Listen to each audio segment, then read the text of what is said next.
Hola. Hello, hello.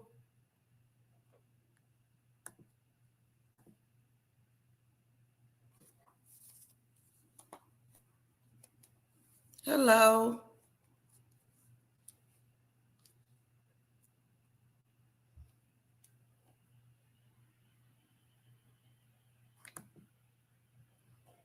Hello, Demon Dictator. How are you?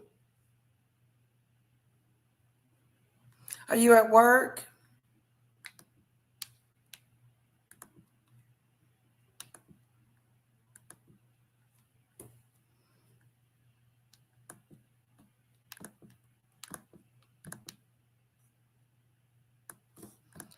Hello, Cordelia.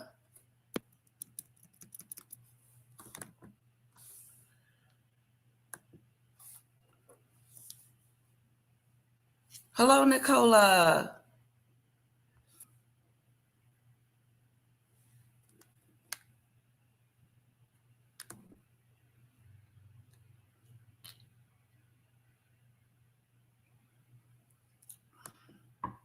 My little one is asleep. I don't know how much time we have, but I'm going to get started because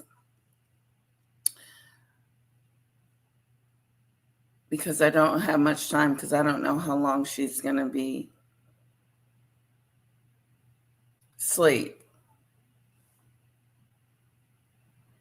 But I hope you lovely people are having a wonderful day.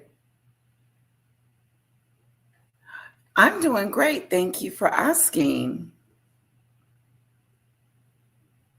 I'm doing wonderful. I want to do Meghan's interview. I know it's going to bore the hell out of me. For some reason, I think it's going to be boring. But I say we watch it together.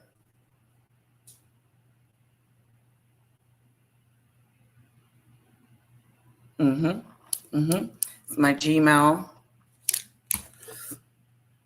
I say we get started, guys. Now, I just found out that Meghan did an interview with E! News. And I'm curious to know why people keep interviewing her, as if she's going to say something new or do something new or have something new to offer us. She doesn't. She doesn't have all this stuff to offer. Hello, Killer T. Christy. Hello, Christy. Beautiful picture. You went to the gym today, Nicola? For the first time in 2 years. I'm aching. Uh-oh. I bet you feel good, though. And nothing like working out.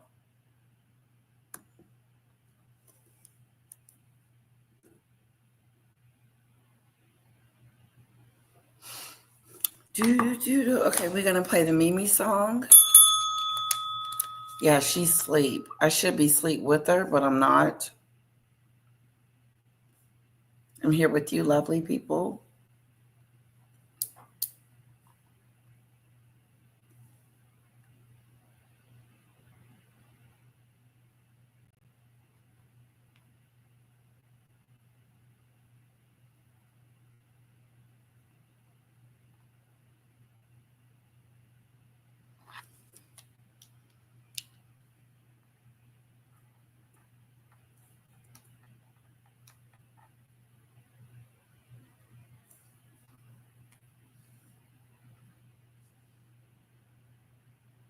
The Mimi Show. The Mimi Show. It's the Mimi Show. The Mimi Show. It's the Mimi Show. The Mimi Show. It's the Mimi Show. Hi, Demon Dictator. Hey, hello everybody.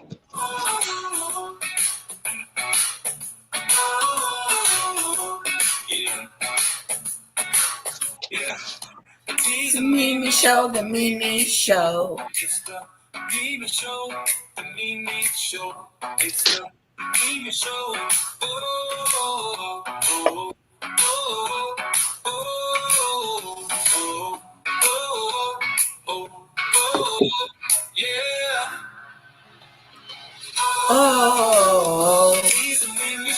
Mimi Show. It's the Mimi Show. The Mimi Show. It's the Mimi Show.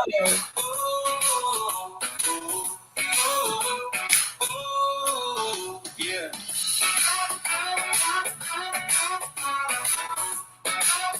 Hello, Michelle. Hi, Nicola. Hello, Debbie. The Mimi Show is the Mimi Show. It's the Mimi Show. The Mimi Show. It's the Mimi Show. Oh, oh, oh, oh, oh, oh, oh. The Mimi Show is the Mimi Show. It's the Mimi Show. The Mimi Show. It's the Mimi Show. Oh, oh, oh, oh, oh, oh. It's the Mimi Show, the Mimi Show. It's the Mimi Show, the Mimi Show. It's the Mimi Show. Mistakey. Yeah.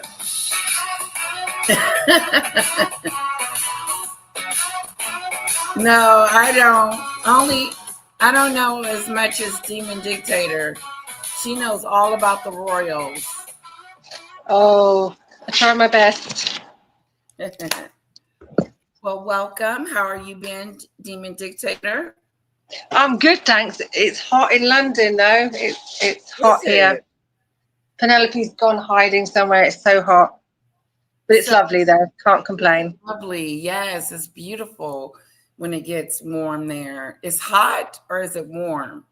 It's hot. It's hot everywhere. Oh, that's But interesting. it's lovely.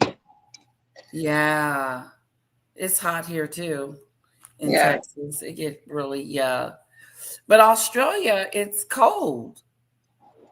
It's their winter time now. It's coming into their winter. That is so funny. Hello, Yeah. Golden. How are you?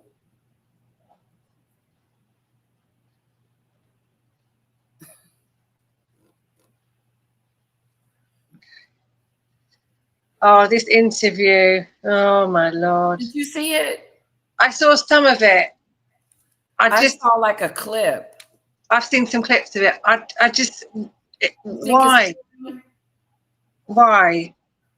It's just another female founder archetype. It's just a nothing of nothing.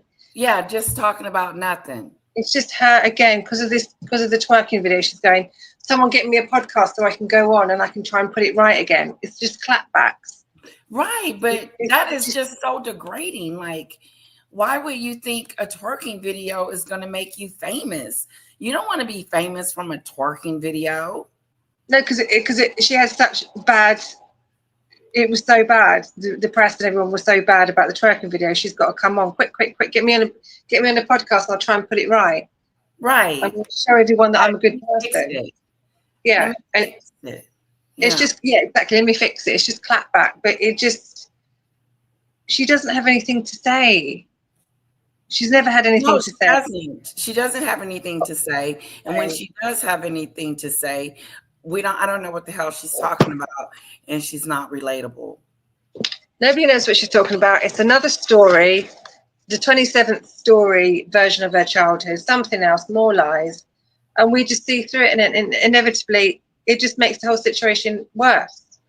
It doesn't ever make anything better. It just makes it worse. Exactly. And she's so fake. It's such a fake. She's just so fake. Did you see how authentic I was? I was twerking, for goodness sake. What's that buzzword? Authentic. Be your authentic self. And then the lady, the interviewer, was a little rude because she was like, we need more of this from you, Meghan. Like we need to know more. This is a good step in getting to know you more. I was like, that's rude. Yeah. Like she's not authentic, like she's not relatable. So the lady that's interviewing her knows she's not relatable too. Yeah, exactly. That's exactly what it is. Mm-hmm. Meghan can hardly string. She can hardly string a sentence together. She just doesn't make sense. She doesn't, and she says she tries to sound profound, and like really educated, And and then it falls intelligent. And so flat. It's like it does.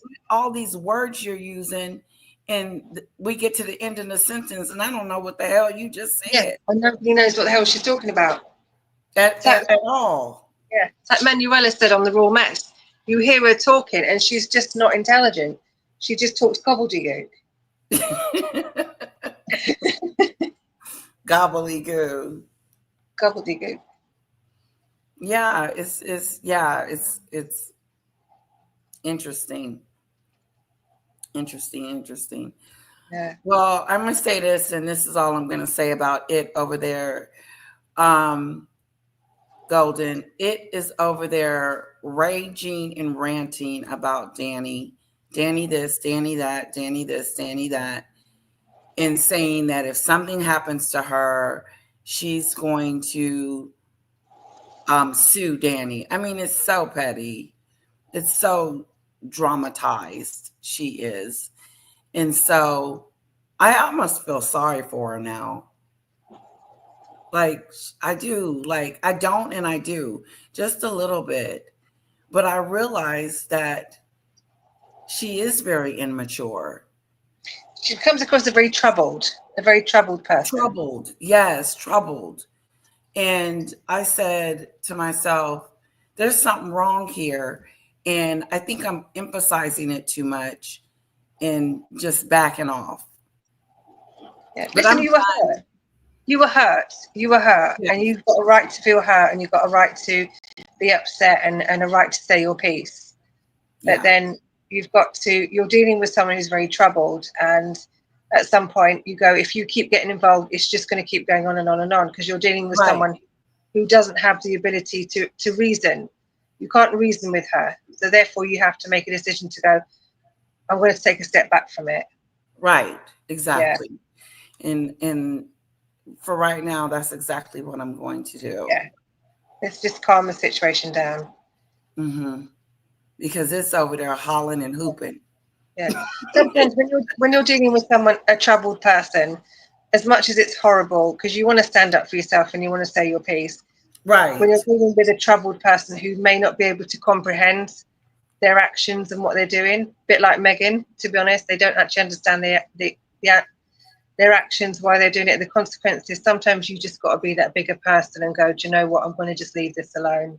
Exactly, because it's not like they're going to get it or understand that it is them and it's not everybody else. Because if it was, it wouldn't be so many people.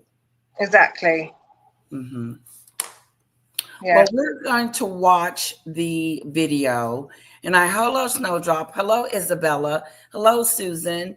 Hello, Debbie. And I hope I don't bore the hell out of you guys. But no, that's Meghan's job. That's Meghan's job. She's going to be boring the hell out of us. Her job is to bore the heck out of us. That's her job. Right. Press that play button. Let's go. God. I've got no wine. Oh, I might need wine for this. Okay. Let me check something really quick here. I have videos of hers, and I need to make sure that I don't have any videos of her so she can strike me again. Yeah. So, and I was going to say, if you start going for jobs and things like that, and you say you've got a YouTube channel, they might check you out, and those videos you might want to take them off. You're right about that. You're absolutely right. Let's see here. Okay.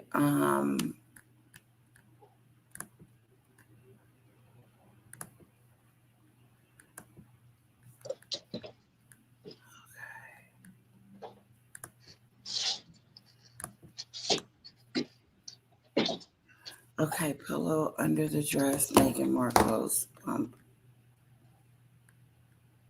I thought I put this one on private, but obviously I didn't. Did he update? How long ago was this?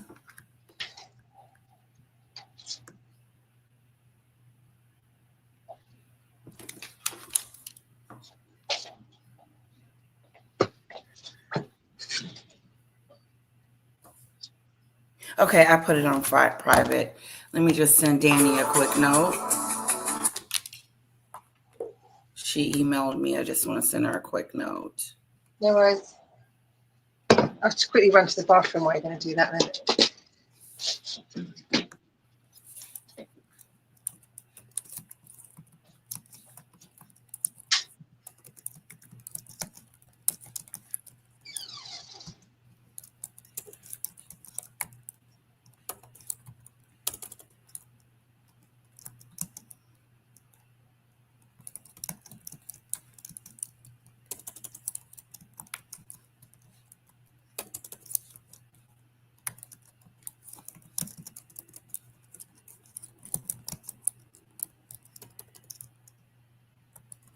She is definitely a sweetheart.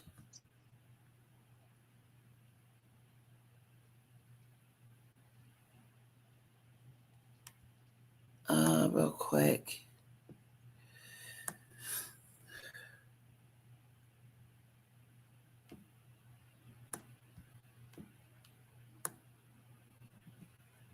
Okay.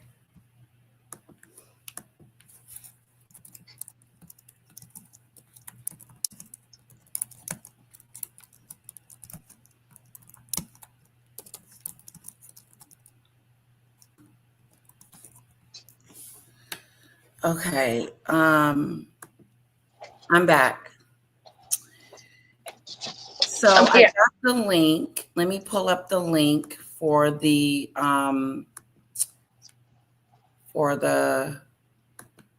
live here. Got to be careful with the music. Yep. You've got your fair use, fair dealing thing. Okay. Hello, Dee Dee.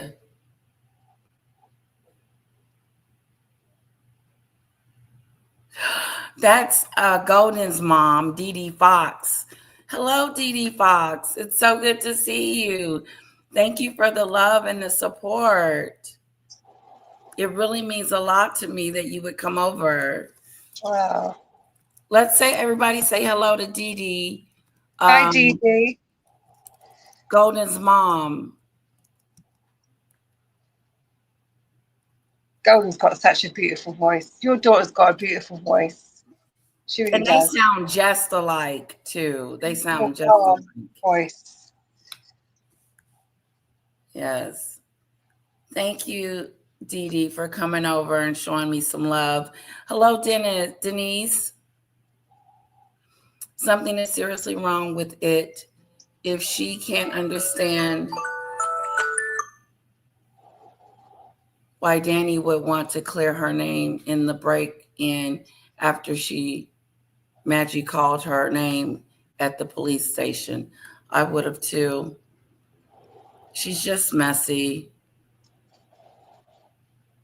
She's just full of herself. I think like Dictator said, I think she loves this drama. I think she likes the back and forth. I think she enjoys it a lot. And it's stupid. Moving on. Here's the video, guys. Hello, Babette.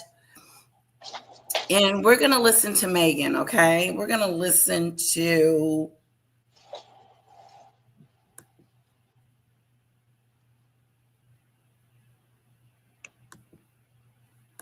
between owning your own narrative. And when we were down there, we'd go to downtown LA, I would bust with, changing what they're doing. Watch how she interrupts her and they interrupt each other.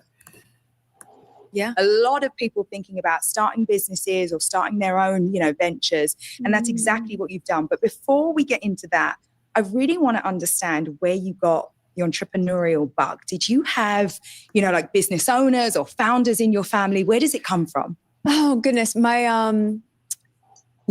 grandfather on my mom's side, he used to have.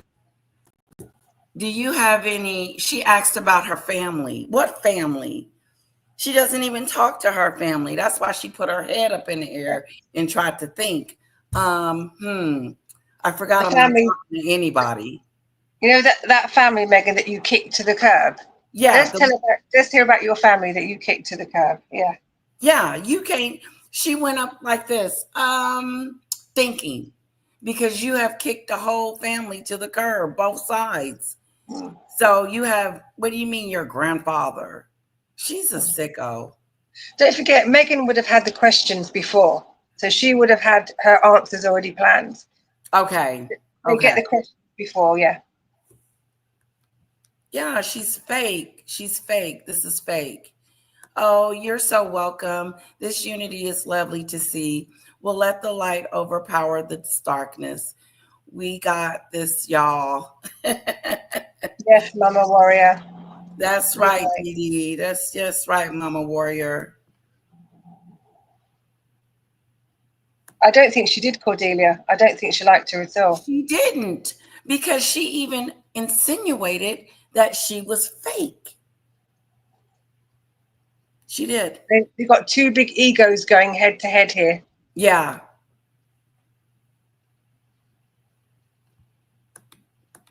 Have an antique store, and I would always, in between owning your Meghan,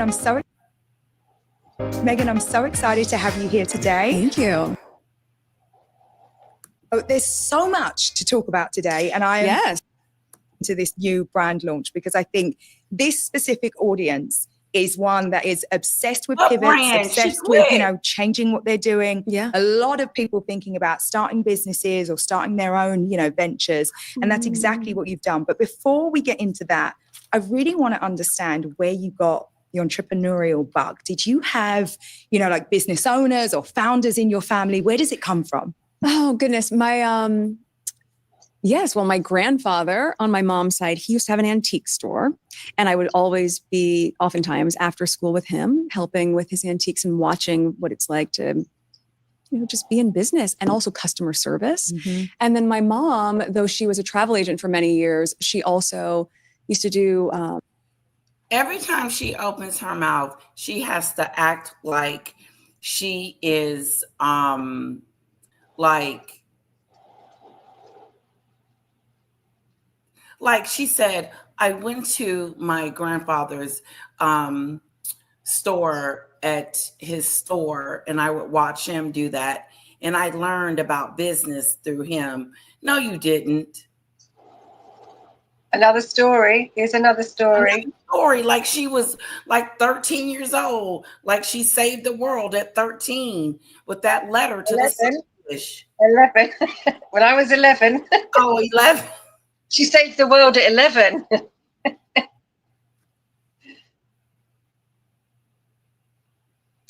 Yeah, that's what Danny just emailed me, and she saw a few more videos that I had with her content. So I am going through all of them. I have about 750 videos that I have to go through to check and see and put them on private so that she won't try to strike me again, because she has the opportunity to do so. So thank you for that, Forever. And hello, by the way. Megs, your mom was county fair, but Megs, your mom was working in the jail canteen, idiot. Michelle, that's made me laugh. Oh, Michelle, that's a good one. Yeah, during the war, only the British people will understand during the war what that means. During the war.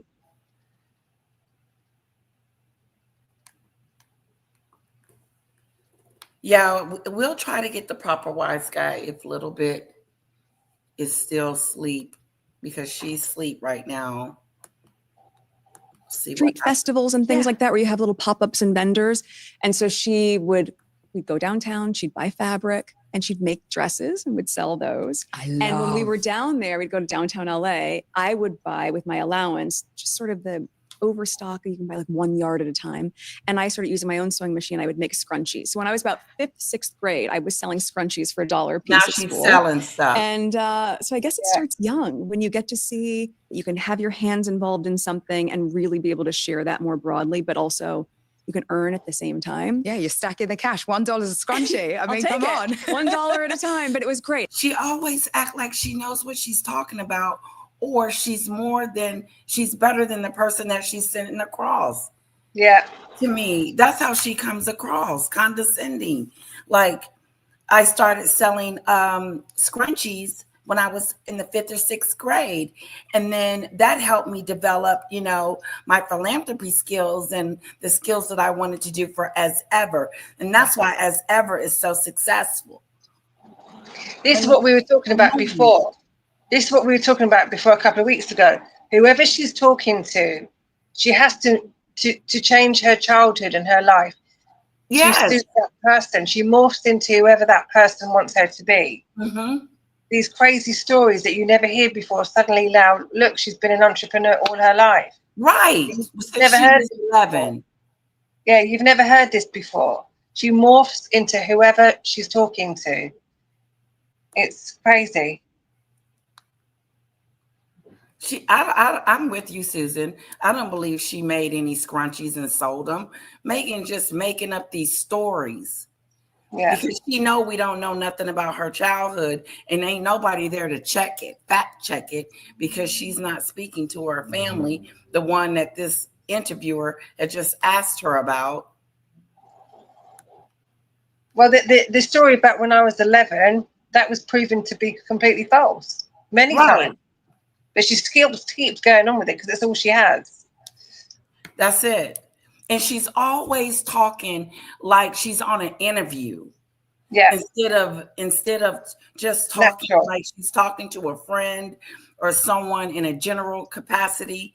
It's always that's how she sounds, like she's on an interview and she's trying to prove herself to us. By the way, I need to add that into the sentence, because I need to add that I sold the scrunchies because that's where I got my business knowledge from. Yeah. Shut up. You married a prince and twisted his head all the way around, and then you came over here with these gimmicks trying to make money. It's pathetic. Hello, Marie. It really did spark something in me. Yeah, and at that time we were loving the scrunchies, so you were probably selling through a bunch of those. Imagine if I was doing that now. It would probably be pretty good. It would work out, I'm telling you. So take me back to the beginnings of As Ever, because I'm guessing that, like so many founders, you've been trying to get this business off the ground for a while. It's finally launched, and to much fanfare. Oh goodness! See So that I'd love she to know. said? I want to understand, how did it start? She said, you have been working on this for a while now, As Ever, and you finally have gotten it out of the door. That's a dig. Yeah, she's been working on it for at least 6 months. Not the years that you're supposed to. She literally whacks it all together in 6 months and said, I'm going to do jam. Let's do scam jam. Jeez. Yeah, and it's discontinued. Already. It's failed already. Tom Bauer book is out. Tom Bauer checked the I'm 11 story, and it was never true. Oh, it wasn't even true. Okay. I knew that I wanted to put something in the world, and for years, we've been out here for 5 years now, really trying to decipher what do I want to share? Mm-hmm. What do I authentically, organically want to share? Organically. And how to translate that. And, organically. Truth be told, I had just been making. Authentically and organically. Shut up. She's annoying. Yes, Nicola. Yeah, Nicola, when she looks up and she starts looking around the room, she's trying to remember her script. She's trying to remember the story. Yeah, absolutely right.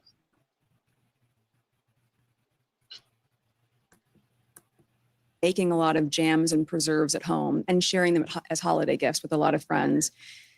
And it was one morning, beginning of the new year, so many friends at the same time had texted saying, bitch, sorry. Oh, God, that's... bitch, sorry.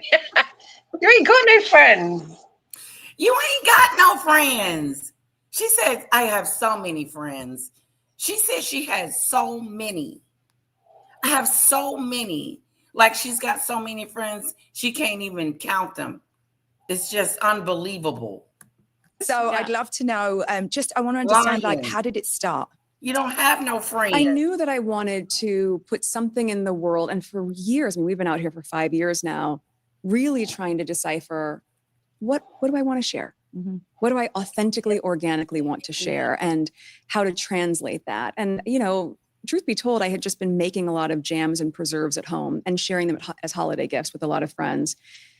And it was one morning, beginning of the new year, so many friends at the same time had So many texted friends. saying, I don't know what it is, but your jams just make me so happy.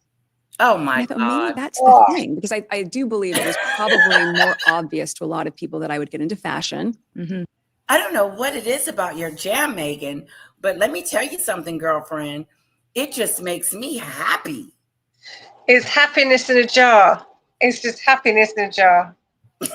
It's wonderful. If you were making them as holiday gifts, I think you might find that you're out of season in the winter. Yeah. There's no berries in the winter. I was in my kitchen cooking jam for my friends, many friends. I want you guys to know that she says, I have so many friends.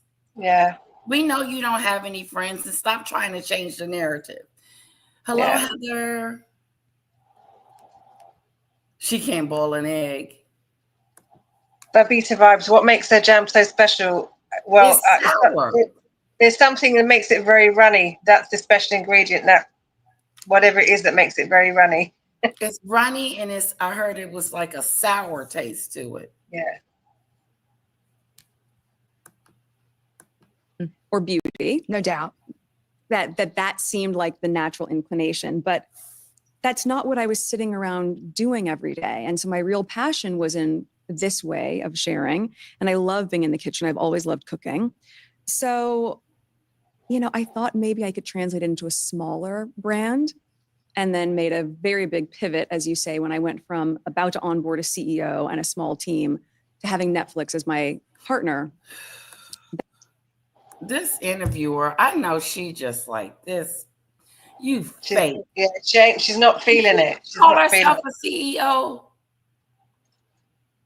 Dictator, I think she called herself a CEO. Yeah, I think she's actually been quite successful. She used to work with Kardashians. She built the Kardashian empire, or one of the people that built them. Yeah. Oh, this lady. Yeah. She's actually been quite successful. But you can see the way she looks at Meghan. She doesn't like her. She Doesn't like her. She's not relating to her. No. That takes it to a completely different level. Totally different level. And yes, and goes very far beyond my ideas of, I can sell locally.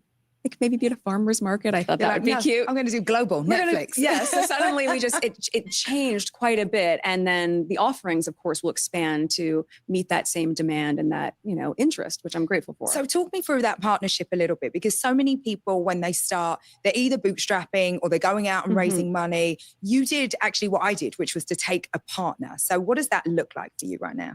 Yes. Well, their consumer products goods division has typically done lots of merchandise and bespoke and interesting brand work, but for pre-existing shows. Right. So it's like a Stranger Things, like the top titles. Yeah. Stranger Things, Bridgerton. So you could easily go Bridgerton, Regency era, go and do an incredible collaboration with Pat McGrath or do something with Liberty of London with that thematic.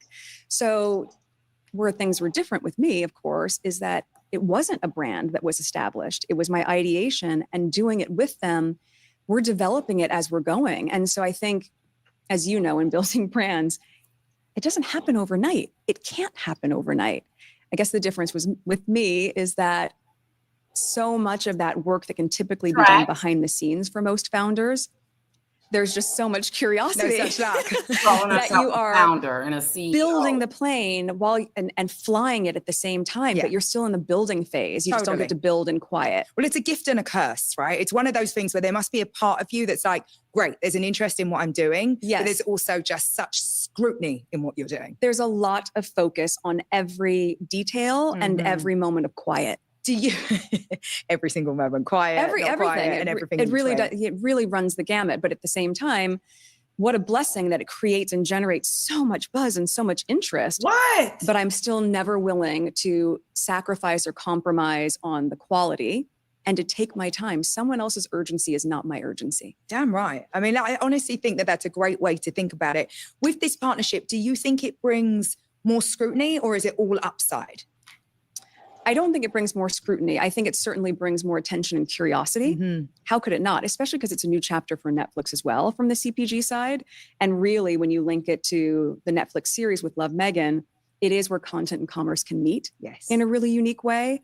So I think with season 2 coming up, we've been able to really maximize that opportunity also and look at what I'm making in season 2 and see that reflected and complementary in what the brand has an offering. What? And how are you really thinking about that? Because obviously the brand will live in between the show. It's going to live while the show, you know, if the show doesn't continue, it will just, you know, I'm assuming that the brand just continues to grow. Course. So how are you actually thinking about that partnership? Because I know when I started, that initial partnership that you do in business, you know, you can get it really right, you can get it really wrong. God knows I got it wrong enough times.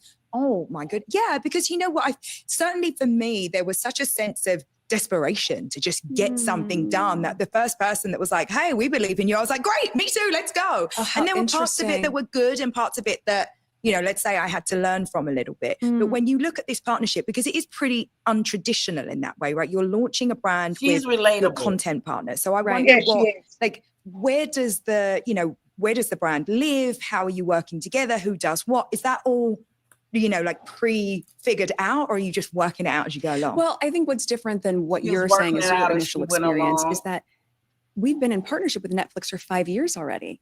My husband and I, so there's familiarity and there's comfort. And while that was just on the content side, not on the commerce side, these are relationships and friendships now. So though I'm working more so with the other building of Netflix, it's still the same group of people. It's still the same points of contact that I can reach out to. I love having a friendship and a nice rapport with Bella. Bella Bajaria has been such a champion of both the series and of this brand. And, you know, it was only from me sending her fruit baskets and jams and whatnot that she said, this is a show. This is good stuff. To do a show. So I think that changes it because it's not as though you're jumping in with people that you don't know. What the hell is she talking about? We just literally watched this for 5 minutes and it makes no sense. Yeah. We've just watched it. She hasn't said I was asking the same thing. What the hell is she talking about? The other lady she can actually speak about stuff because she's got experience. She's relatable too. Yeah. She's got experience in it. And Meghan's just like, she's making jam and thinking she made 2 bottles of jam and now she's this successful jam maker. It's really ridiculous. Yeah. Like this woman is actually asking some interesting questions and she's actually answering them slightly herself, and you're actually interested in what she's got to say because she has experience. Meghan, she's just fluffing her way through it, blah, blah, blah, blah, blah, all the way through. And trying to sound like she knows what she's doing. Yeah. Or try to sound all educated and stuff. And she's losing her audience. Yeah. She did create a business. She did sell some jam, but yet she still can't talk about it. And you go, you have actually done this stuff, but yet she still can't actually talk about it. Right. She can't put it into words. No, not at all. And it should just make it plain. Just talk to us normally. You did that, Meghan. Tell us what you did. And she can't do it. She can't do it. She can't. Michelle, I need wine. I've got any. I think, to your point, if they are looking for partnership, for capital, whether it's private equity, VC, or a partner in this way that I have, that's a very big relationship to take on. It really is. But if you have rapport running up to it, it does adjust it a little bit because you have a shorthand. Yeah. And where are the lines? Like, what are you doing versus what are they doing? Because I imagine, especially when it's something that's so close to your heart and something that you clearly take a lot of pride in, how are you able to make sure that the product is what you want it to be, the brand is what you want it to be? Because there's a lot of compromise when it comes to partnerships. And I say this to founders all the time, right? When you give something, you have to imagine that something's coming back. And so what does that partnership actually look like right now? Well, I think at the end of the day, what I appreciate is in the contract, they understand that this is my vision. It's my vision. And also the success of the brand, I believe, is rooted in the fact that you can feel when I am involved in something. There And so she go because I with have that been in this voice. state of ideation of what I wanted to have as an offering for so long. I want you guys to feel, you can feel that it's me doing this. What does that mean? I can feel you doing it.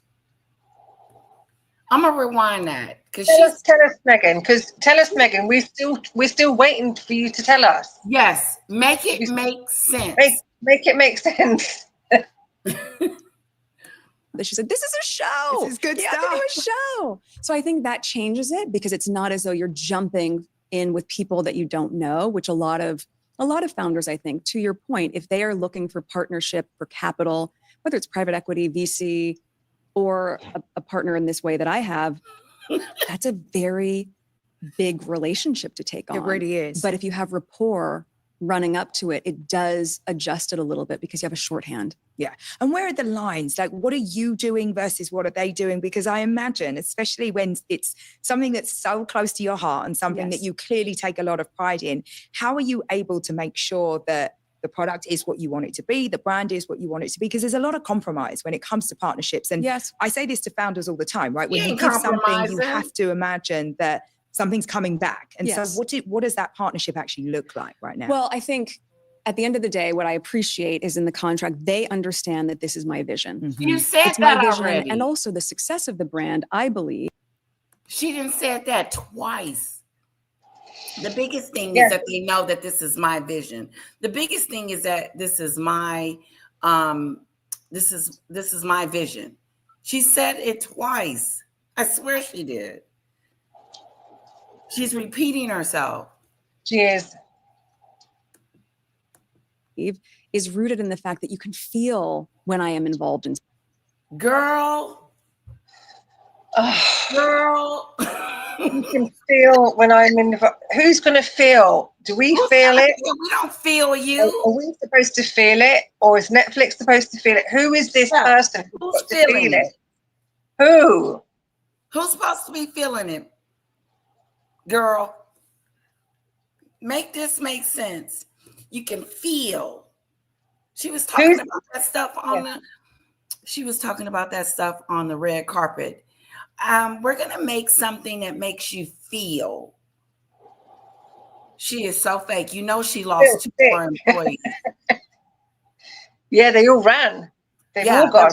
6 altogether. She lost 6 people. Bye, girl. They gone. Bye, girl. We can't do it. We're out of here. You put she's repeating herself, Susan. You put a load of towels at the front of your skirt. We're gone. Oh, Isabella, can you slow down the chat for me? I ain't feeling it. But who's supposed to feel it? Us or Netflix? I don't know. Nobody knows. Yeah, who's supposed? Clearly take a lot of pride in.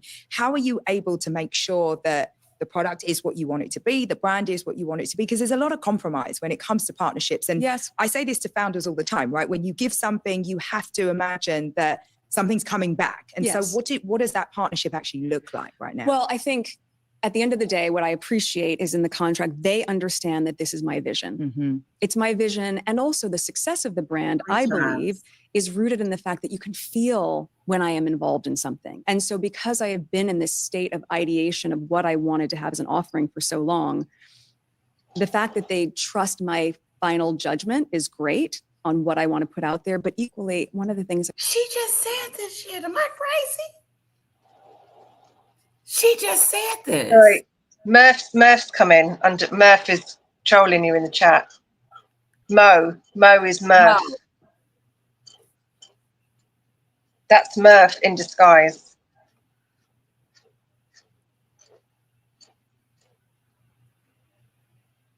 No, Mo, I'm trying to figure out what she's saying.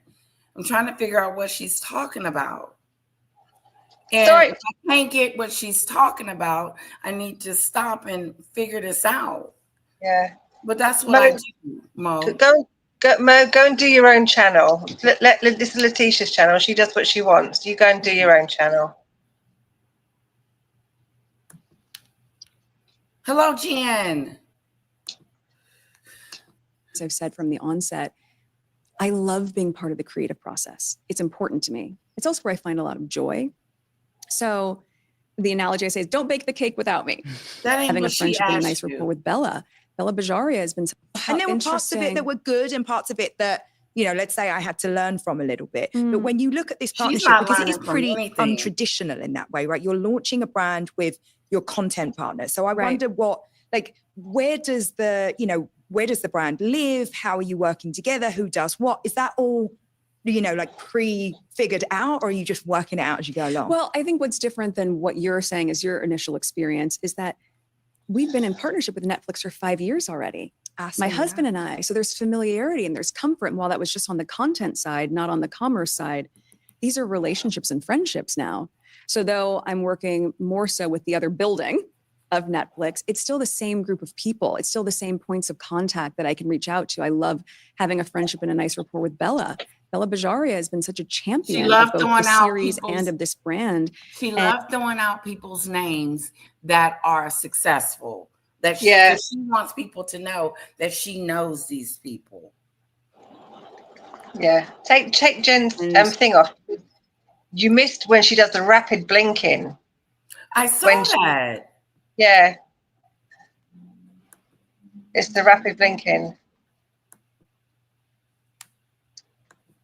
You know, it was only from me sending her fruit baskets and jams and whatnot that she said, this is a show. This is good stuff. To do a show. So I think that changes it because it's not as though you're jumping in with people that you don't know, which a lot of founders, I think, to your point, if they are looking for partnership, for capital, whether it's private equity, VC, or a partner in this way that I have, that's a very big relationship to take on. It really is. But if you have rapport running up to it, it does adjust it a little bit because you have a shorthand. Yeah. And where are the lines? Like, what are you doing versus what are they doing? Because I imagine, especially when it's something that's so close to your heart and something that you clearly take a lot of pride in, how are you able to make sure that the product is what you want it to be, the brand is what you want it to be? Because there's a lot of compromise when it comes to partnerships. And I say this to founders all the time, right? When you give something, you have to imagine that something's coming back. And so what does that partnership actually look like right now? Well, I think at the end of the day, what I appreciate is in the contract, they understand that this is my vision. Mm-hmm. It's my vision. And also the success of the brand, I believe, is rooted in the fact that you can feel when I am involved in something. And so because I have been in this state of ideation of what I wanted to have as an offering for so long, the fact that they trust my final judgment is great on what I want to put out there. But equally, one of the things I've said from the onset, I love being part of the creative process. It's important to me. It's also where I find a lot of joy. So the analogy I say is, don't bake the cake without me. Meaning, if I'm in the kitchen, I want to be part of making the batter. What's the flavor profile? And there's an entire team that can help put that cake in the oven, but I want to check it before it goes in the oven. And I want to be involved in frosting it and presenting it and the language surrounding it. I love the details of things. And I think that's where a lot of the magic comes in. So in partnership, while we are every day in the weeds of minutia from packaging and unboxing to the language on a newsletter, which yes, I'm one of the people who's looking at all of that and making sure that it feels reflective of my vision for the brand. It's just a constant dance. And I think in any business, you're dancing. All the time. All the time. Dancing. Oh, you could choreograph it as well as you want. But at a certain point, you're going to have to freestyle a little bit and improv and trust that your partner knows, like, okay, we're moving this way. And you're just doing that dance together. And what about the less sexy side, the less creative part of it? When you're thinking about my logistics, when you're thinking about the finances, when you're thinking about the back end infrastructure, like, is that something that you are interested in? Exactly. It sounds like she's controlling everything. She's controlling. Well, technically, it is her business. She's sitting there saying, I wanted to create this business, and then she wants to be applauded for, well, yeah, I want to, you can't make the cake without me. No, you're the one that makes the cake, love. They're not making the cake for you. Yeah. It's your fucking business. And it's like she sounds like she's doing very little because she's not explaining anything properly. She's No. explaining very little. Oh, I don't want them to make the cake without me. Well, you're supposed to be the cake maker. It's your business. You're supposed to be doing, Right. Of course she's making the supposed. decisions. You're the one that's supposed to be making all the food and trying out new recipes because it's your business. But she's sitting there going, oh, everybody else is doing it, and I just want to have a say. Yes, I do. I do have a say in the labels. Yes, I do write the newsletter. Well, yes, you should, Meghan, because it's your business. And I can't. That's what I'm saying. She barely had any input into this business, but she just can't talk about it. She talks about the bare minimum. Right. You can see that this was all done for her. She wasn't Yes. involved in it at all. That's what it sounds like to me. That's exactly what I said. You said exactly what I just said. She says she does everything, yet she doesn't know anything. Wow, this is good. Thank you for breaking that down, Dictator. And Thank Susan. you.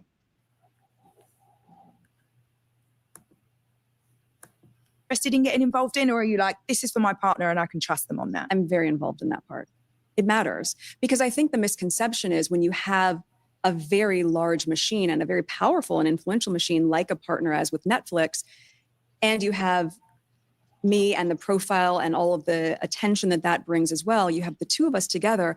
Yes, it's an incredible partnership with a lot of, I'm proud of them. They've got a lot of clout behind them. Yes. And at the same time, we're still a startup. Yeah.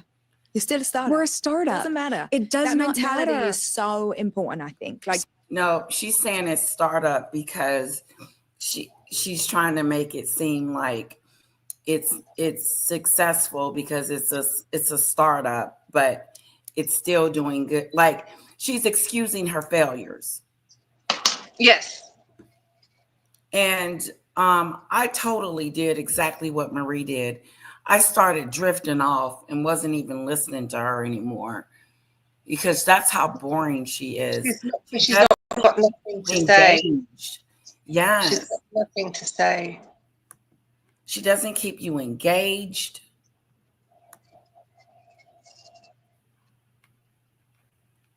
Thank you, Isabella.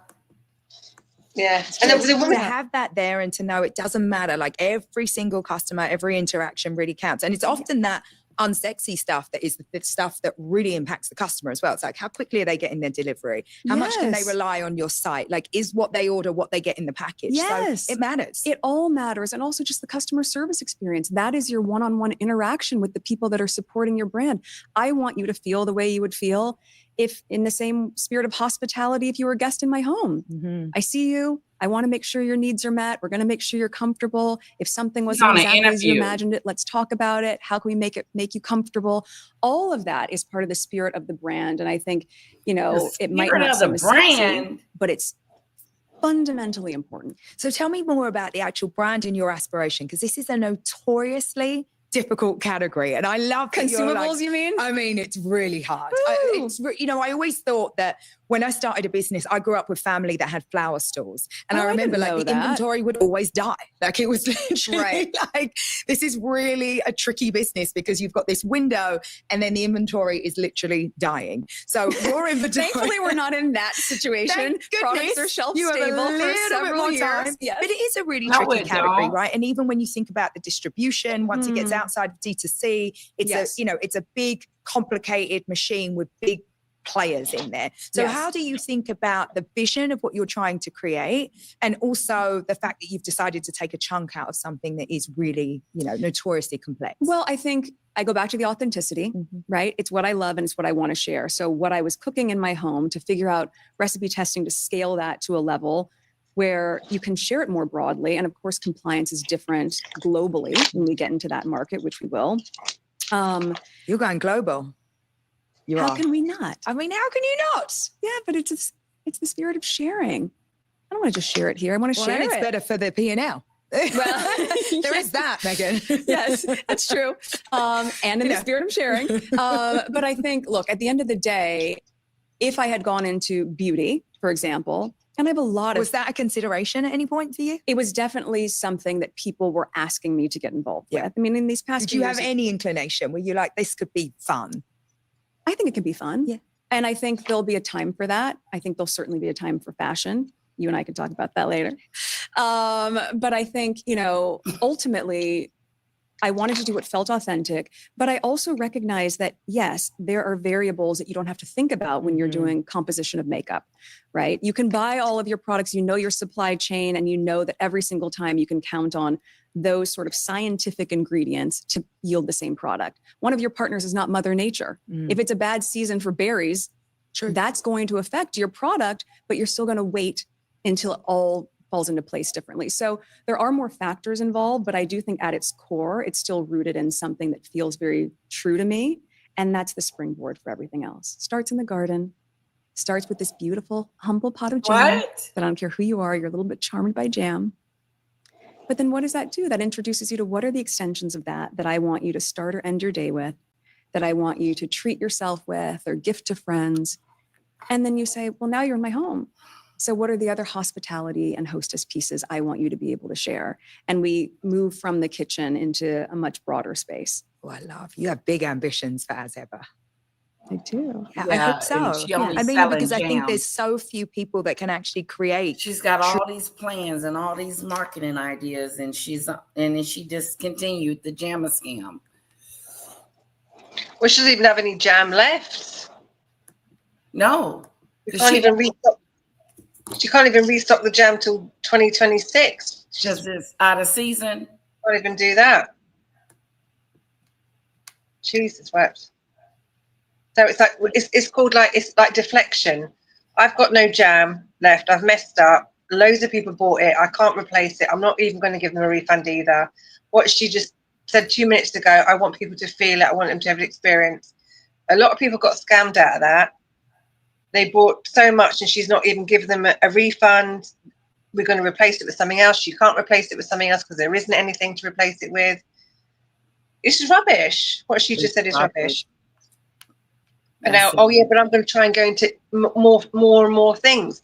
Let's just get one thing right first, Meghan. Do one thing first. Do one thing right first. One thing right first, and then go into more. But let's just do one thing first. Honestly. Yeah. And stop coming up with these new ideas that is going to take you decades to figure out how to do it.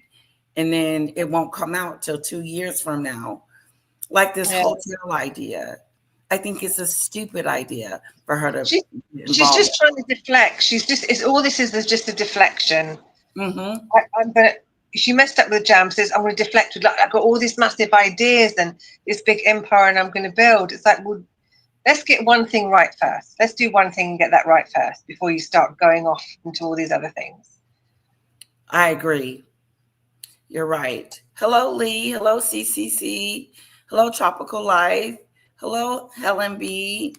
Welcome, guys. We're listening to Meghan's latest interview, and it's cringy.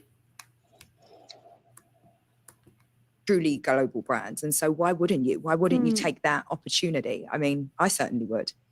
Yeah, I think it's also playful to be able to have fun in the exploration of what it could be. You can stay small. Well, the world's your oyster right now. I mean, you started with a few products, but you literally could do anything that you want to do.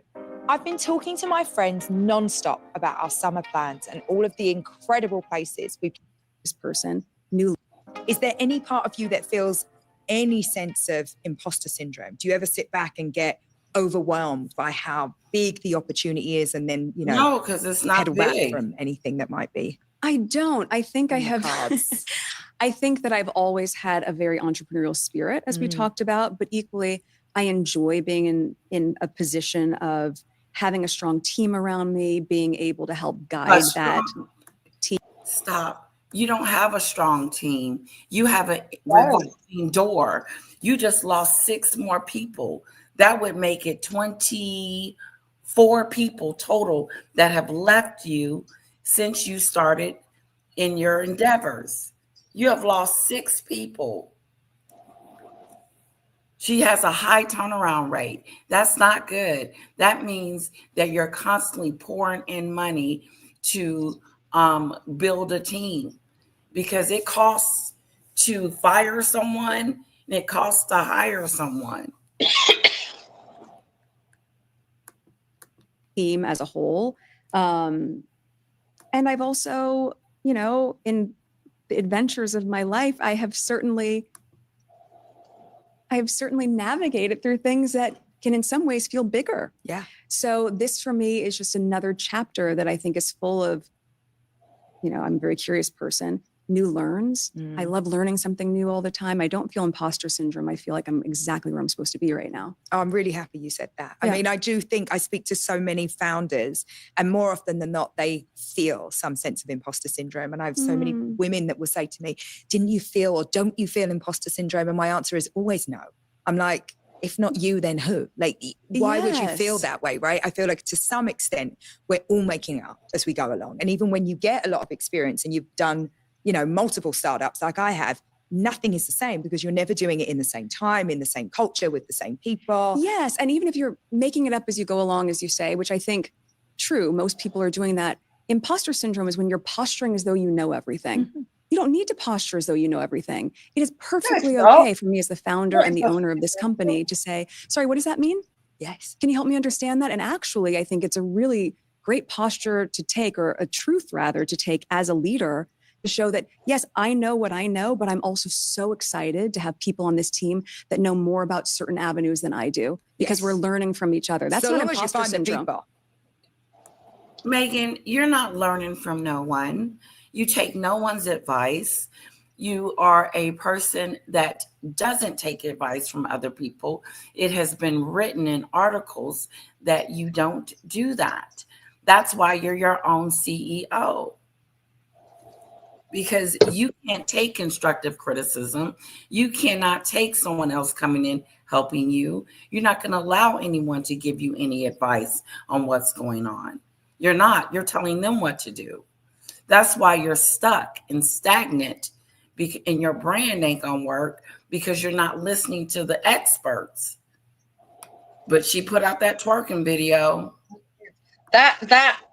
This is my personal opinion, and people don't have to agree.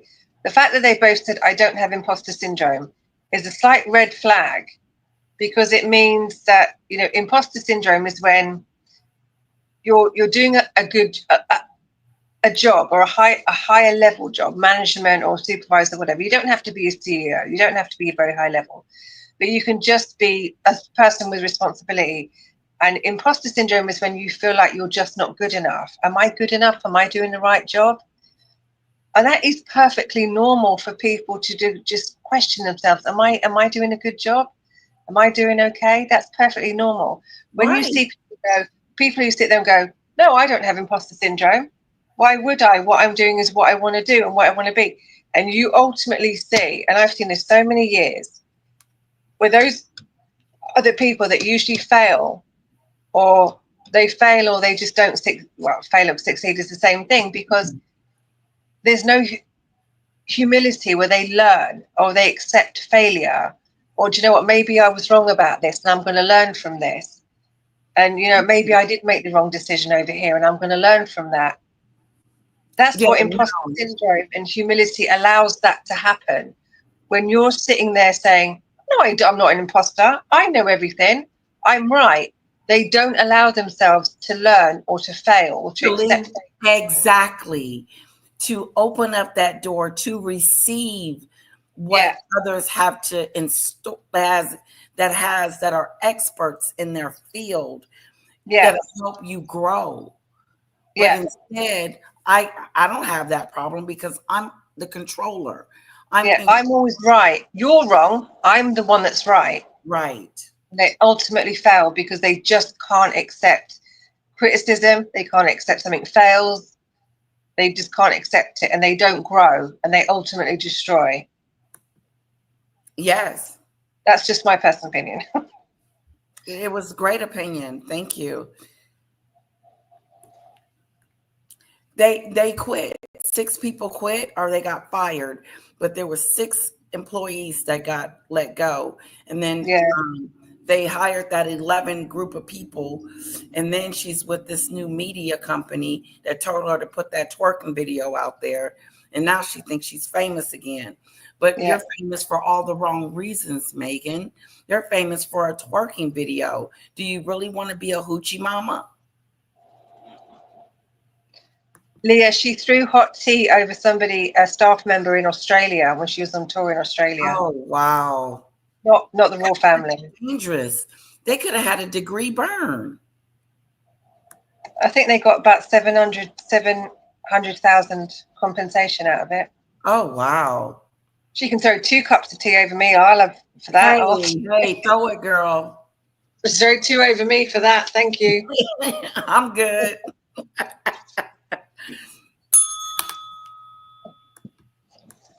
Right? It's Find like great you just got to people. find great people and get out of their way. And I really believe in Gotta that, get because I out their think that way. as a founder, knowing what you don't know is so important. Like, you And got to being know what honest you're great about at. it. Yes. Be honest about it. It's okay to not know everything. Yeah. That's part of the beauty of it. But I can see that in the culture that you've created around here. You have an incredible team. You take care of your team. That is all reflected in your success because it takes a village. It really does. It takes a village every But damn you day. don't have a team. Every day, all day, every day. Let me remind you that you just got rid of a whole communications team that was supposed to be, you've gone through 3 or 4 different PR teams. That says something about your character. Every single day. She's fake. And what does your team look like these days? Because you do so many. What a good question. There ain't no Thanks for team. asking that. What team? I haven't got no team. I don't have a team. I just got rid of it. She just got rid of her communications team. She's got a whole new PR team. What do your team look like? A skeleton crew? Things, and you've got a lot happening. Do you work with the same team and then things get farmed out, or is it very, very separate, each and every little thing you do between This is you going know to be the show and your philanthropic efforts and then the brand now? Yes. Well, I have a small and mighty team for my office. Love. And then I think obviously our foundation is independent of that, but those are the same executive directors we've had for a very long time who run it beautifully. Lon. And then you look at with Netflix, they have an entire team that they've devoted to this project specifically, being As Ever. Separate team for With Love Meghan. That's a group of about 80 people. It's a lot of people. It's a lot of people. That's a lot of people. So there's a lot. I have to stop her right there. The 80 people, she's not got a team of 80 people. There were 80 people. I don't think there was that many. But remember when she said that she didn't want those 80 people in her house? That's the 80 people that she's talking about when they was on As Ever. Yeah. She's just making numbers up. She is. And this lady is looking at her like, you got 80 people? Doing what? What on earth are they doing? She's just making it up. I got a small office. I got a small group for my office. And then I have this group over here and this group, the Archewell Development crew. And then the Netflix has 80 members. You are so lost. She's not answering the freaking question. No. And this woman's face is like, yeah, I don't believe it. Confused. Teams, and at the same time, my core team that sits around me for all of the projects. She didn't name 5 teams, and now her core team is, very, very strong, savvy women. Mm-hmm.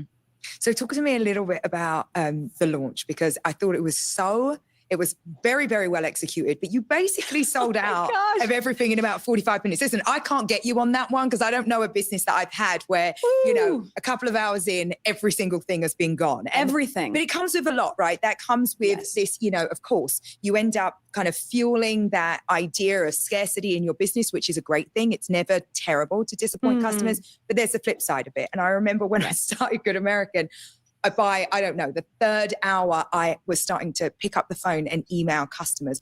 What did you do and how did you feel when everything was gone? Well, or I should ask you, was it planned? I mean, did you plan to actually? No. Okay. It was a beautiful surprise. I had a feeling there would be a lot of interest. And we planned for that. Lying. We didn't plan for everything selling out in under an hour. And so watching those metrics happen in real time, I set my alarm for the exact moment we were going to go live. And watching it, getting texts from my friends saying, it's already sold out. And then it was amazing. And also, to your point, because I'm business minded, I'm immediately going, okay, well, this is going to be a big pivot. Now what? Because I knew that I had a decision to make, which came down to what is our timeline to be able to restock these products that we had? Well, we can restock what we had at those same quantities, but then I'll have another sellout. And I don't want that for people. I think scarcity is great if it happens organically at the onset, but at a certain point, even being consumer minded, I would be fatigued if that kept happening and I was going to a website. She's consumer minded. So I said, okay, let's take this opportunity to grow, to have exponentially more SKUs as well as more inventory. And that's what we've been doing. We went right back to making sure we could scale up to that level. Yes. And have the quality meet the quantity, which was very key. And then if we have that opportunity of more time, the luxury of that is, well, the products that have been in development that were going to be punted to this quarter, should we pull this in to this next launch? All right, there's Because that would be great. Yes. There's decisions to be made. And like, what can our offering be at this point that is larger than what sold out in that first run?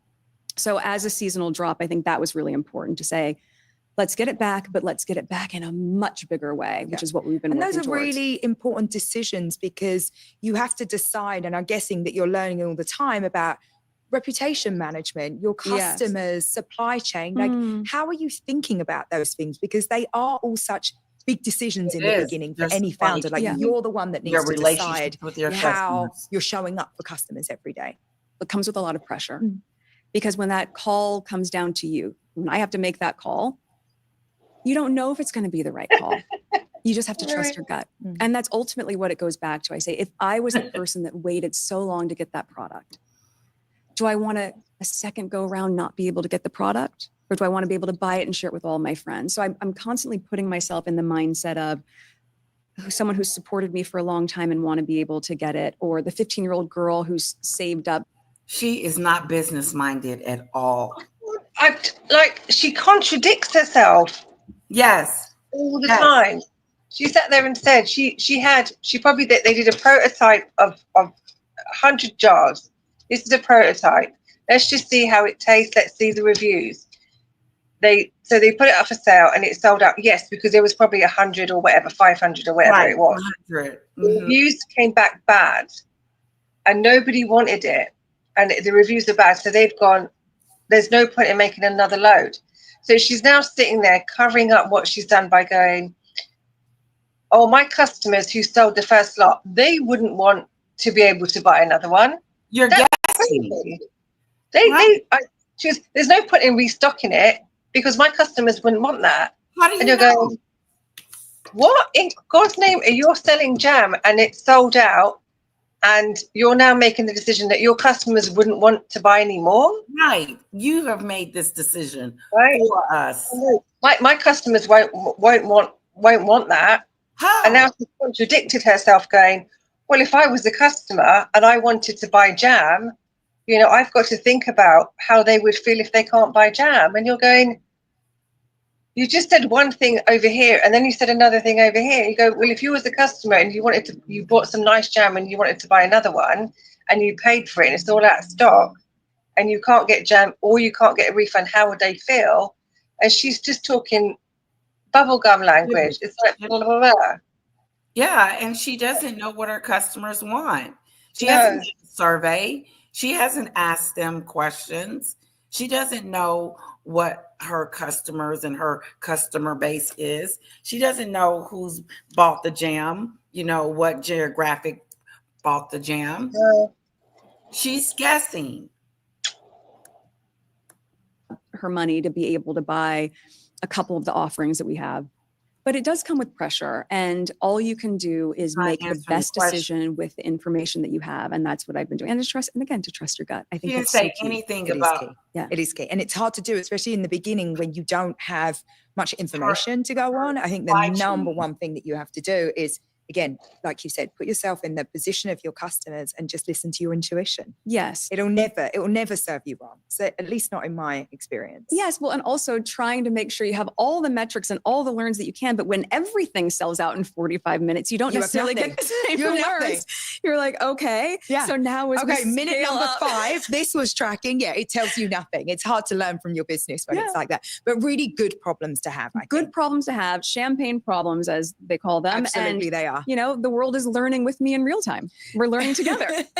There are so many comparisons right now, right? It's like people are saying you're the next Martha Stewart, you're the next Gwyneth Paltrow. So 2 questions. How do you feel about that? But also, what's going to set this brand apart? Because you're in a very, very different time right now. It's a different culture. I think consumers are super, super wise. So, you know, I want to ask you those 2 things. How do you feel about it?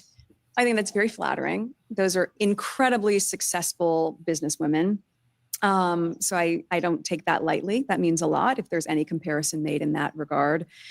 And I also think it was really important to me. I remember where I come from, right? So I knew that I wanted things to be reflected in the same way that I put an outfit together for years, high-low. I knew I wanted this brand to be mastige, and to come out of the gate with something luxury didn't make sense to me. So the price point itself, with nearly everything being under $20, was key. I think that's a differentiator. Never sacrificing on quality, being engaging in a customer service manner, I think is really important. But also, you know, the show reflects the spirit of what I ultimately want to put out in the world. And though they're not the same thing, and by design, look, the show and the brand are not named the same thing. Yeah. Smart, by the way. No, they're just not. They complement each other. They can talk in the same conversation, but they are not the same. And so knowing that I have a vehicle to be able to share the things that I love to do, and then a place where you can go and buy them if you don't want to necessarily make them on your own, feels like a very smart way. Oh, Mo, go away. The full and complete storytelling of what I'm after. She is flat as a pancake. You know, I feel flattered by the comparisons, and I feel excited that I'm sharing things that are important to me and how I would do things in my own home, and that I hope people translate that to theirs as well. No doubt. Given that I like the no doubt. No, I love it. It's great. I feel it. I mean, I really do. I watched the show.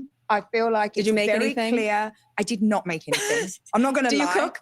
I am such a cook. Like such a cook. But I cook, you know, it's like I don't have a lot of time to cook, but I take time off. Like Thanksgiving, the 3 days running up to Thanksgiving, I cook for 3 days straight. You do Thanksgiving and I do the hot, like literally, it might be. It's for me, it's like Christmas practice. But it's also like it's like a Sunday roast in the UK. Exactly. So I'm an absolute expert of it. But I do like, you know, like an English American mashup. So it's like, you know, I do Yorkshire pudding. I do like a Yorkshire pudding, and I do a roast potato. But of course, I do, you know, like sweet potato pie, and I do like the greens and, you know, a ham and those type of things. But I don't get to cook nearly as much as I want. But I look at you and I feel like it feels like you're getting so much joy out of this. But it's an interesting thing when it's something that you love so much, but there's also huge ambition around it. And I wonder, when you think about the way you set up this partnership, is that structure going to work for you as you go forward? Do you think there's a time you're going to have to go out and raise capital?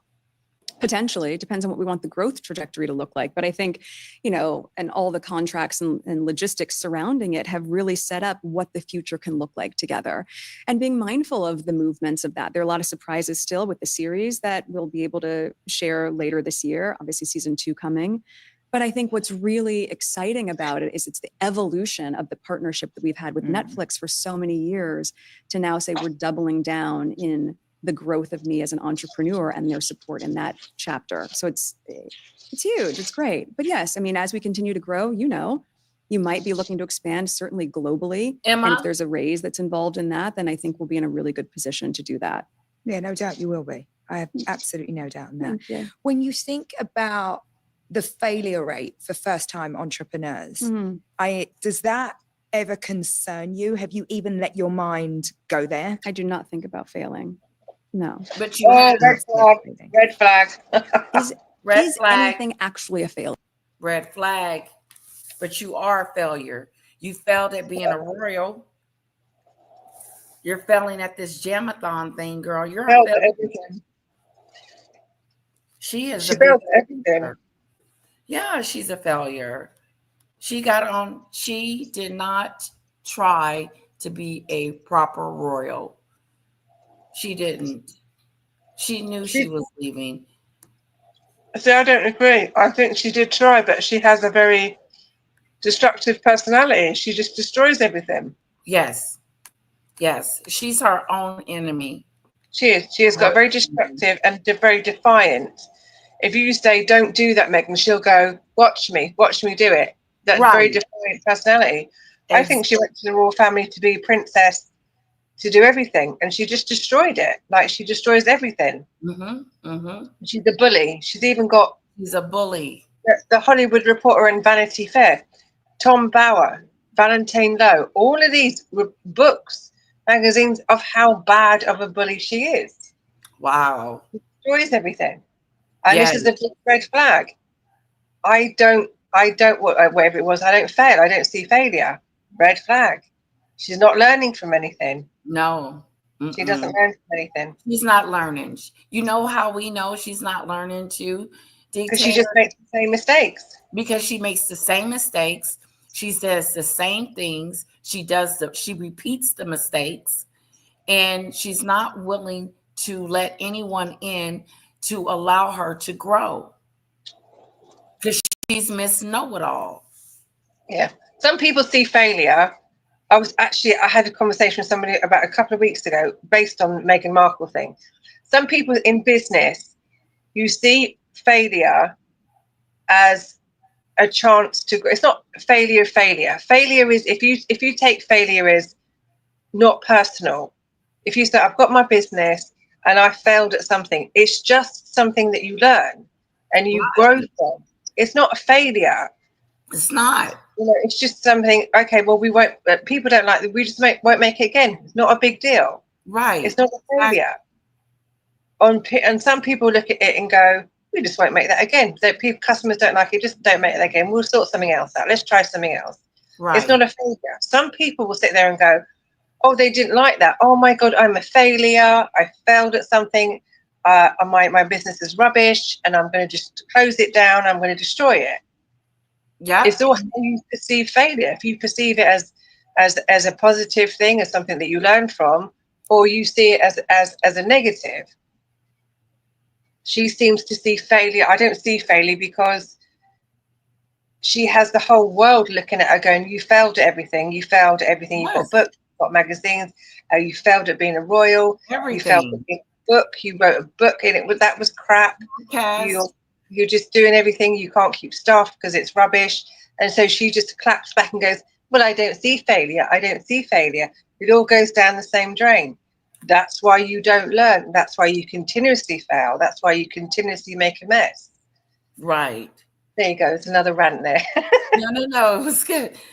And then not only does she do that, dictator, she also blames when she fails.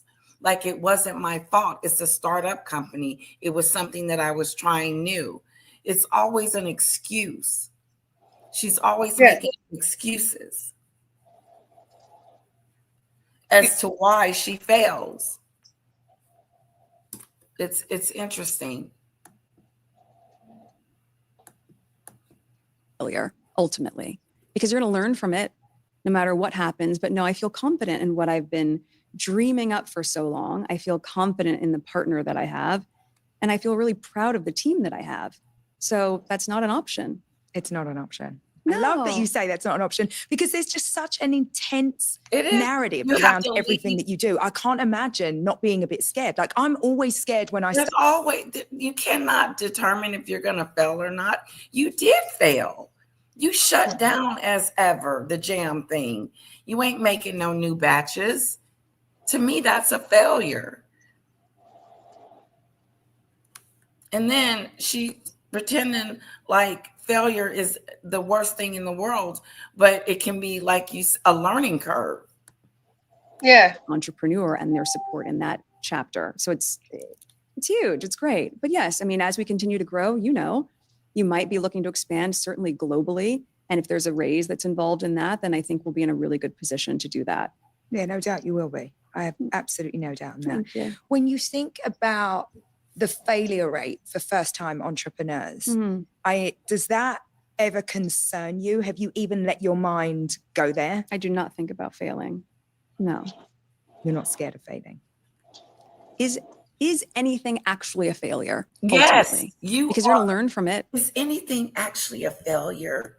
Yes, you can fail miserably if you don't listen to people that are going to help you be successful. Because obviously you can't make this jam by yourself. But you have just fired six people from your team. How was that successful? The revolving. No matter what happens. But no, I feel confident in what I've been dreaming up for so long. I feel confident in the partner that I have. And I feel really proud of the team that I have. So that's not an option. It's not an option. No. I love that you say that's not an option, because there's just such an intense narrative around everything that you do. I can't imagine not being a bit scared. Like, I'm always scared when I start something, but nobody's even watching me. Like, I get to fail in a corner on my own with your glass of wine. Okay, like, thank God nobody was watching that. But it's very different for you, and so I'm surprised that you say that. I'm not saying that there aren't moments where I don't feel scared. Mm-hmm. Of course you do, but as I've continued to say to myself, and whatever I'm going through, my faith is greater than my fear. I believe in myself. I believe in the team around me. I believe in our potential for success. Yes, and it is that the same metric that someone else is putting on it? Coming off as no. arrogant. For me, it would have been a huge success and not a failure if I was selling my homemade jams at farmers market.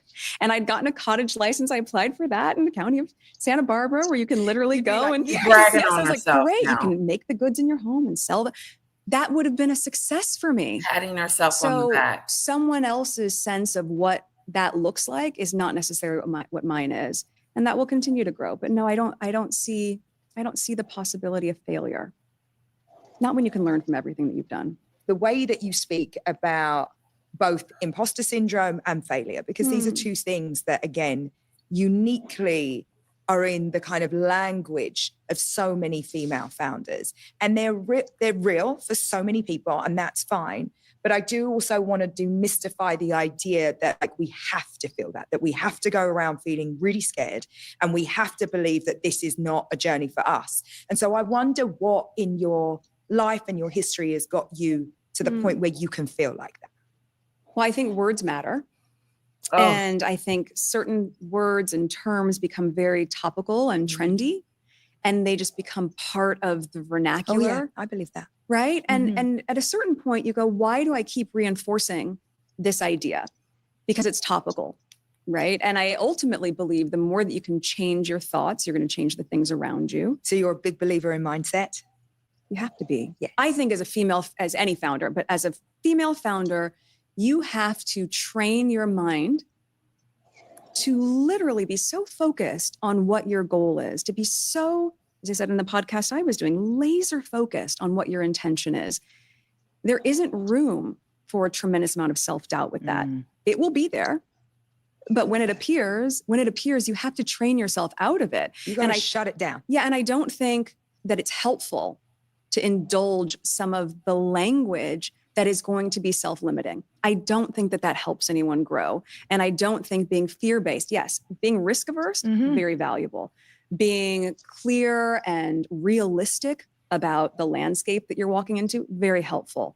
Talking yourself out of it or talking yourself into negative self-talk is not valuable as a founder. So how have you trained yourself to do that? Do you think that comes from your background as an actress? Could be.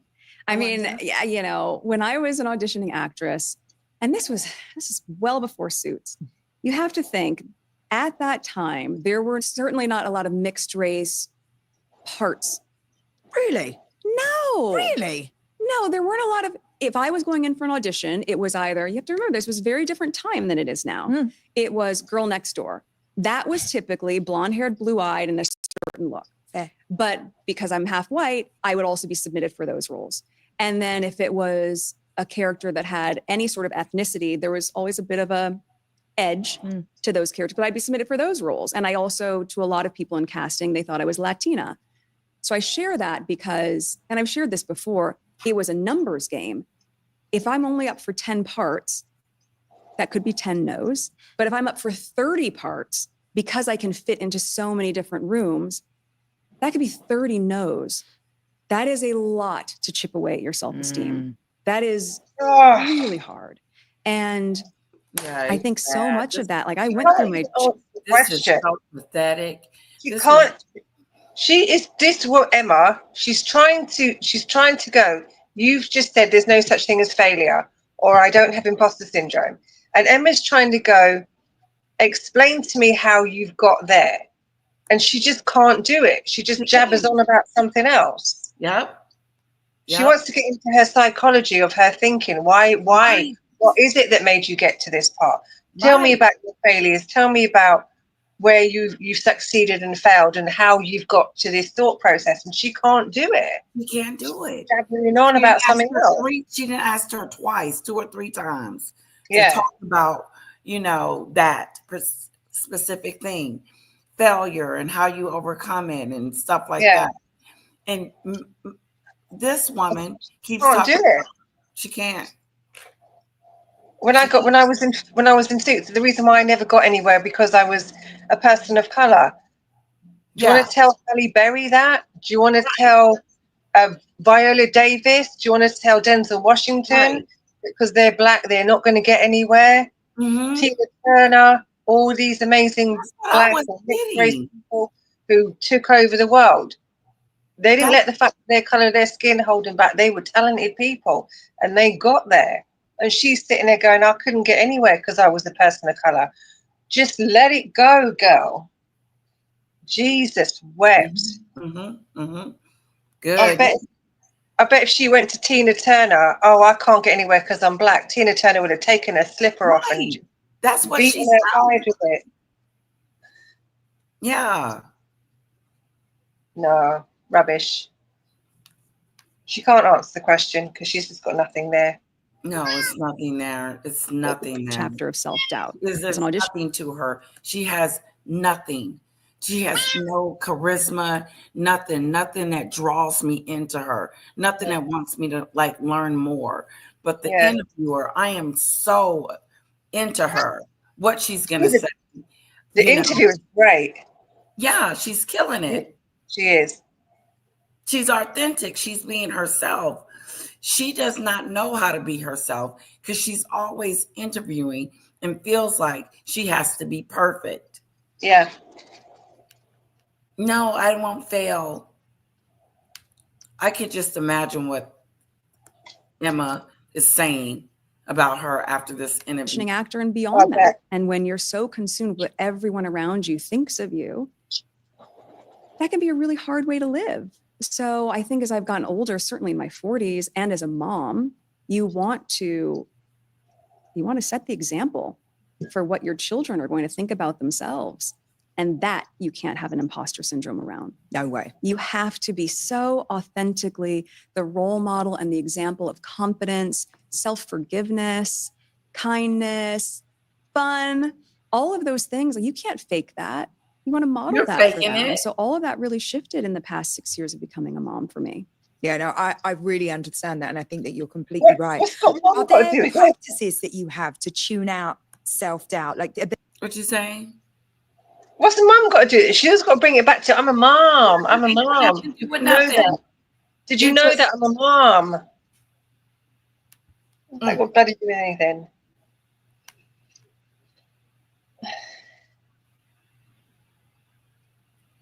Yeah.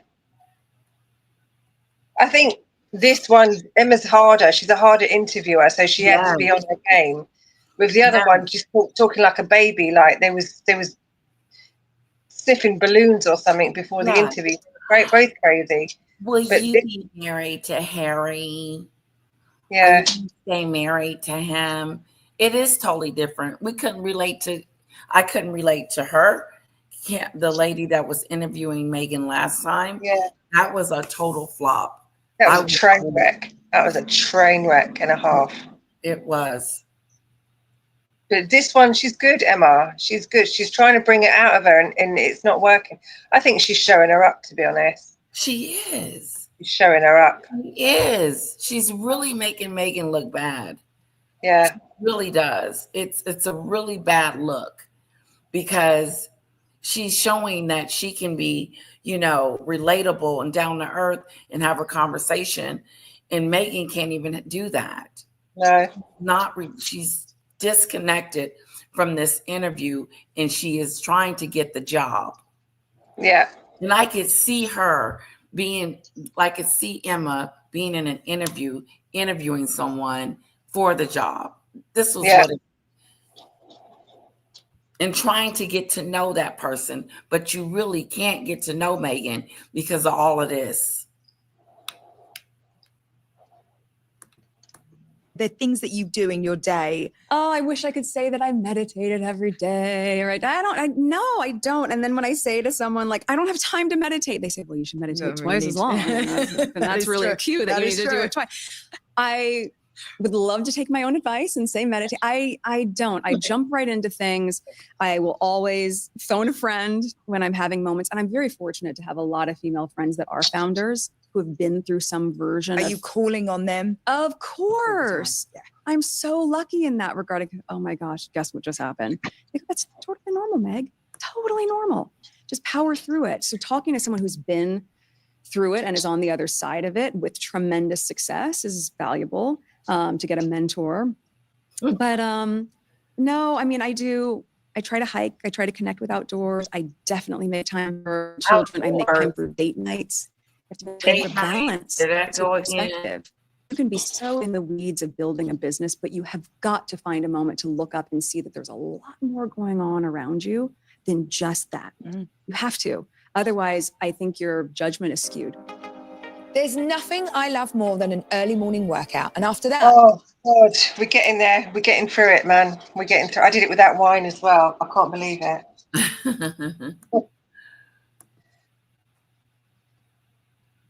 When you're building certainly lots of different SKUs is key. And so a piece of advice I was given years ago as an auditioning actress was don't try to book the part, book the room. Meaning it doesn't matter if you don't get that role. You might not be right for it. You might remind the director of an ex-girlfriend that broke his heart. It could be any number of reasons. It's not about the part. You're going to see those producers and those casting directors at so many other opportunities. Book the room. Let them see that you're talented. Let them see you have something to bring to the table. Treat them with kindness. All of those relationships end up coming to fruition. You don't know when, but just like with life, relationships matter. You're interviewing Meghan. She sounds like she does all the time. What do I have to bring to the table? This is cringy. It's like she's heard that from someone go, oh, I'll remember that because it's going to make me look clever. Yeah, it's going to make me look clever. When the reality is she's one of the world's biggest bullies. She doesn't do this in real life. We see it. No. She's an actor. See that she doesn't do this. It's just a buzzword. She's heard it from someone. Go, oh, I'm going to remember that. Yep. And then for her to talk about her team like they exist, they don't exist. Your team is gone. You didn't kick them to the curb. You let 6 people go recently. And I know she knew that before this interview that she was going to do it. That's not good that she lost it. Jeez. I learned that in the very long road of auditioning, for sure. Do you ever miss acting? Sometimes. But you know what? Actually, having a large team, being back on set with Love Meghan was great because I realized how much I had missed my crew. I love being around a crew. Yeah, it must be hard to let that go. Yeah. That was different. And also it was such a unique time because we couldn't say that I was leaving necessarily. It was speculated. So after 7 years on the series, we couldn't have a going away party. I couldn't say my goodbyes. Oh, that's so sad. I know. So my crew's watching it. I've missed you guys. I wish I could have said bye. Do you miss them? You must do. Oh yeah. To be they don't miss you. For 7 years. For 7 years, it's a really strong connection. And I loved the crew. So they don't have you on the speed having the series, even though it wasn't scripted, was really great to get that piece back, but then also building my own business. You have a team, and that's really what I was so kind. I can imagine that. I wanted to ask you a little bit about the public narrative, because when you sign up to be an actress, you know that people are going to start recognizing you. They're going to start speaking to you on the street, but that's very different from what you have now. It is, Emma. is very different. No shit. I wonder, and listen, I want to say this to you in the best way, because I wonder if you could rewrite your public narrative from scratch. Is there anything that you would do differently? Yes, I would ask people to tell the truth. What? See? You're very Oh my measured about it. I mean, God. I feel like, See? I don't know. See what I mean? Tell the truth. She tried it again. She tried again to see if she could get something out of Meghan. And she's not giving her anything. It's so pathetic.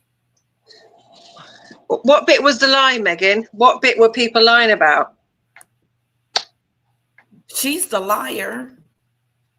Watching it, I missed you guys. I wish I could have said bye. Oh, do you miss This them? You is must crazy. do. Oh yeah, you Yeah. work with people. You have now. It which- is, Emma. It's very different. No shit.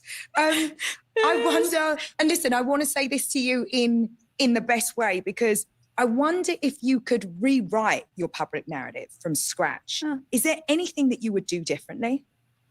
Yes, I would ask people to tell the truth. What was the lie, Meghan? What was it? What were they lying about? What are we lying about? Who was the Tell us what lie? we're lying about. Who was the lies, and what was the lies about? Tell us, Meghan.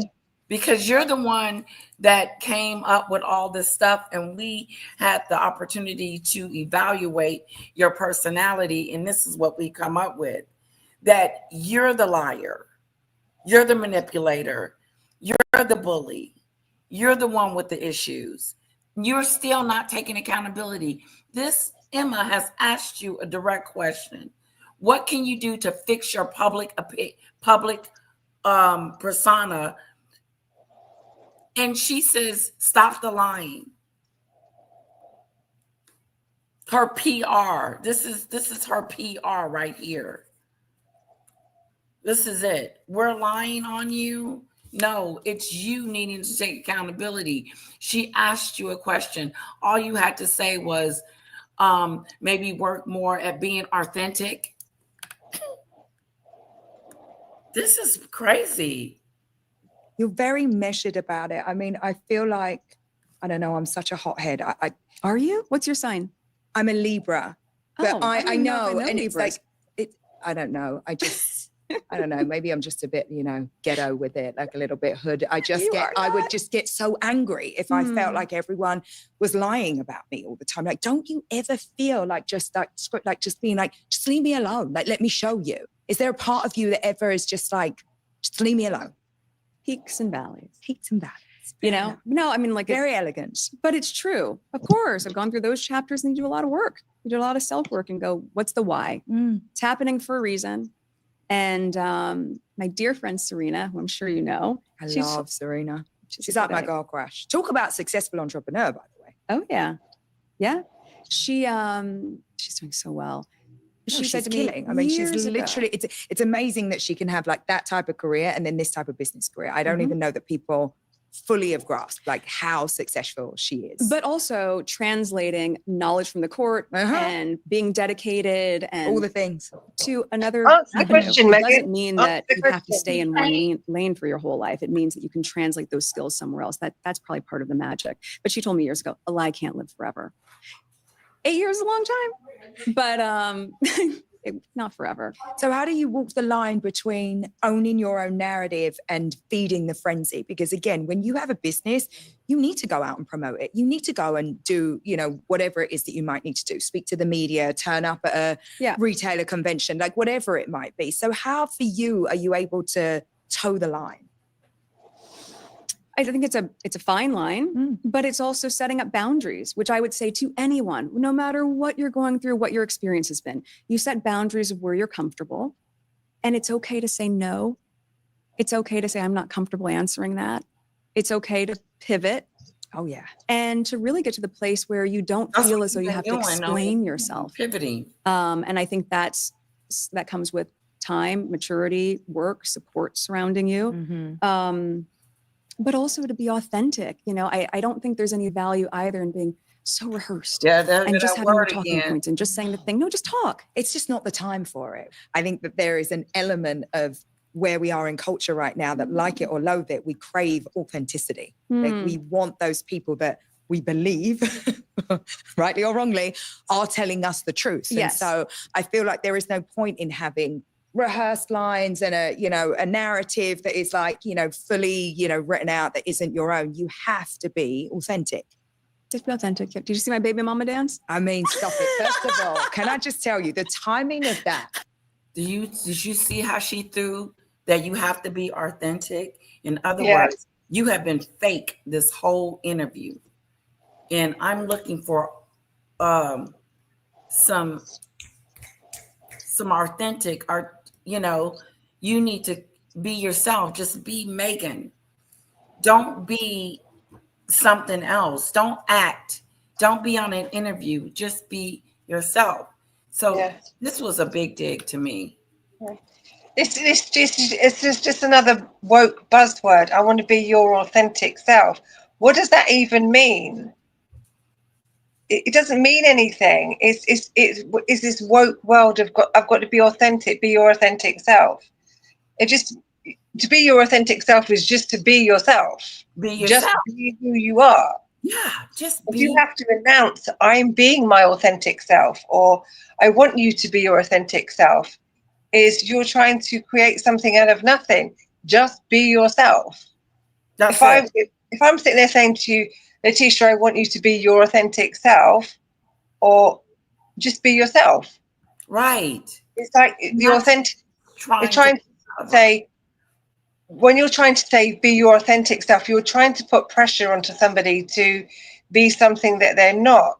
If you just say, just be yourself, and you'll be my friend, Letitia, just be who you are, and I'm going to love you for whoever you are, because you're my friend, right?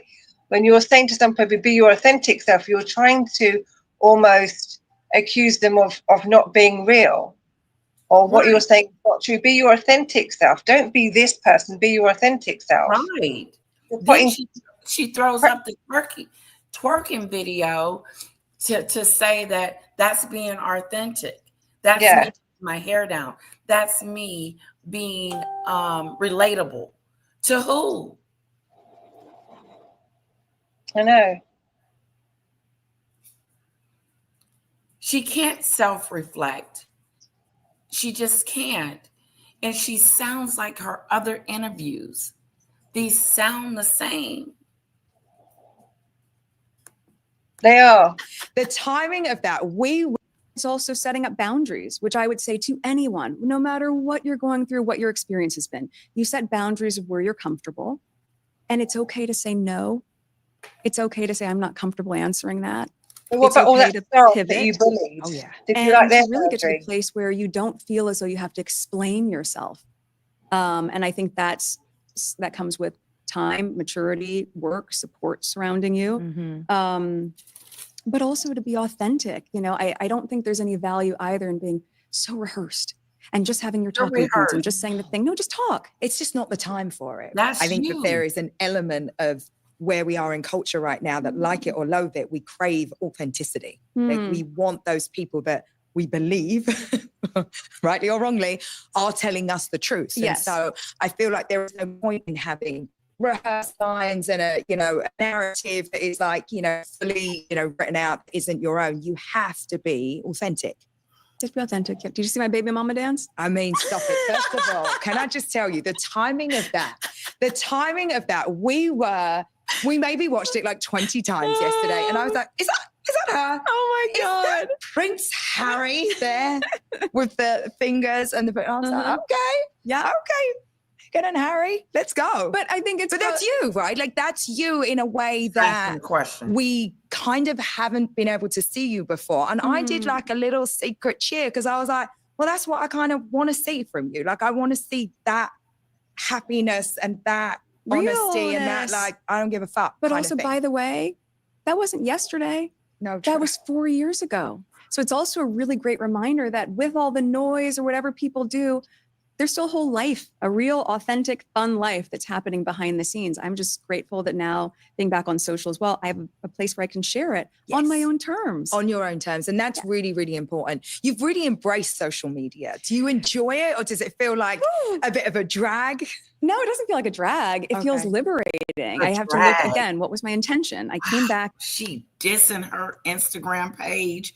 She said, is your Instagram page a drag? Is it annoying to do that? Letitia, can I just draw your attention to the comment that Mo's, I think you've got to ban Mo or get rid of Mo. Bringing your daughter into it.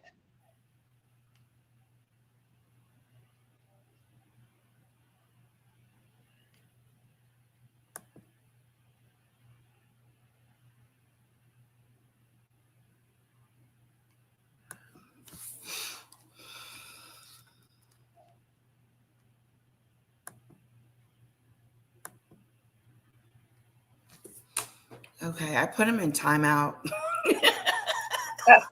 Like a 2-year-old. Timeout. And if you On the bring naughty your daughter again, you're going to get kicked out. That's your warning. You got a naughty step, and you've got to think about what you've done, Mo. Think about what you've done, Mo. Think about your behaviour, Mo. Think about your behavior. And if Go you and get a real education, Mo. Same crapola, you're getting kicked out and you're never going to be able to come over here again. And that's going to hurt, Mo, because I know you like it over here. You wouldn't be here if you didn't. Started the account in January of this year. Was it only January? Yeah. Oh. The last time I was on social, Boomerang was around. Oh, Lord. It's been a minute. There was no stories.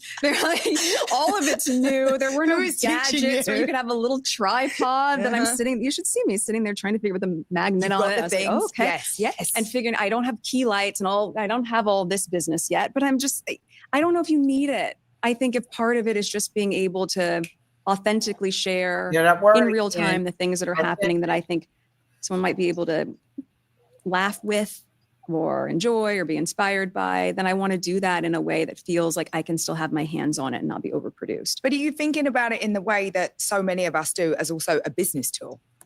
Not for my personal account. Really? No. For my personal account? Yeah. No. Well, that's the one we're all following. Well, good. That's a the lot one of that you we're following like, as ever just too. dropped. No, I think for me, it was a great way to get my voice back. Yeah, you have to. Get my voice back. 1,000,000%. Yeah, and that's really, it's my space and my channel for joy. That is the intention of my handle. Well, I think that your voice carries such unbelievable influence. I remember a time where you were like, step out with a sweater, the sweater would sell out. It's crazy. Like, how do you feel about that? Was that part of the reason for you starting a brand? Like, have you been able to reconcile the fact that you have that type of influence? I wonder how you think about, you know, that as it relates to your advocacy work, that as it relates to your business ventures, because it's a lot to carry around. Well, it's funny because that's been now for several years, that effect. And again, I think my feelings surrounding it have ebbed and flowed because they say imitation is the best form of flattery. And at the same time, you start to watch how it's being monetized at such a huge level globally, oftentimes not giving credit to the brands and the designers who actually made those pieces. Right. So it was that fine line between, well, do you want to spoon feed who the brands and the designers are? And then it feels promotional when I have no skin in the game in any of those arrangements. And at the same time, do you want people to mislabel it? Because when I didn't feel as though I had as much of an opportunity to speak, well, what can you say with what you're wearing? You can say a lot. Quite a lot. You can say a lot. And so being able to support, especially female-founded designers, small local brands, any territories we would go to on certain tours, I always tried to tap into local designers to really see their business just do so well as a result, or how many people they could help, or how much they could give back. And you're saying you were purposeful with that? Of course. There's intention. And so I think in moments where I found I wasn't as empowered with my voice, I still wanted to be able to be heard in other ways. I still wanted women to know that I was supporting them. I still wanted people to feel like even if I didn't get an uplift from that they did. And in some ways that actually did uplift me because I went, oh my gosh, like there was a company,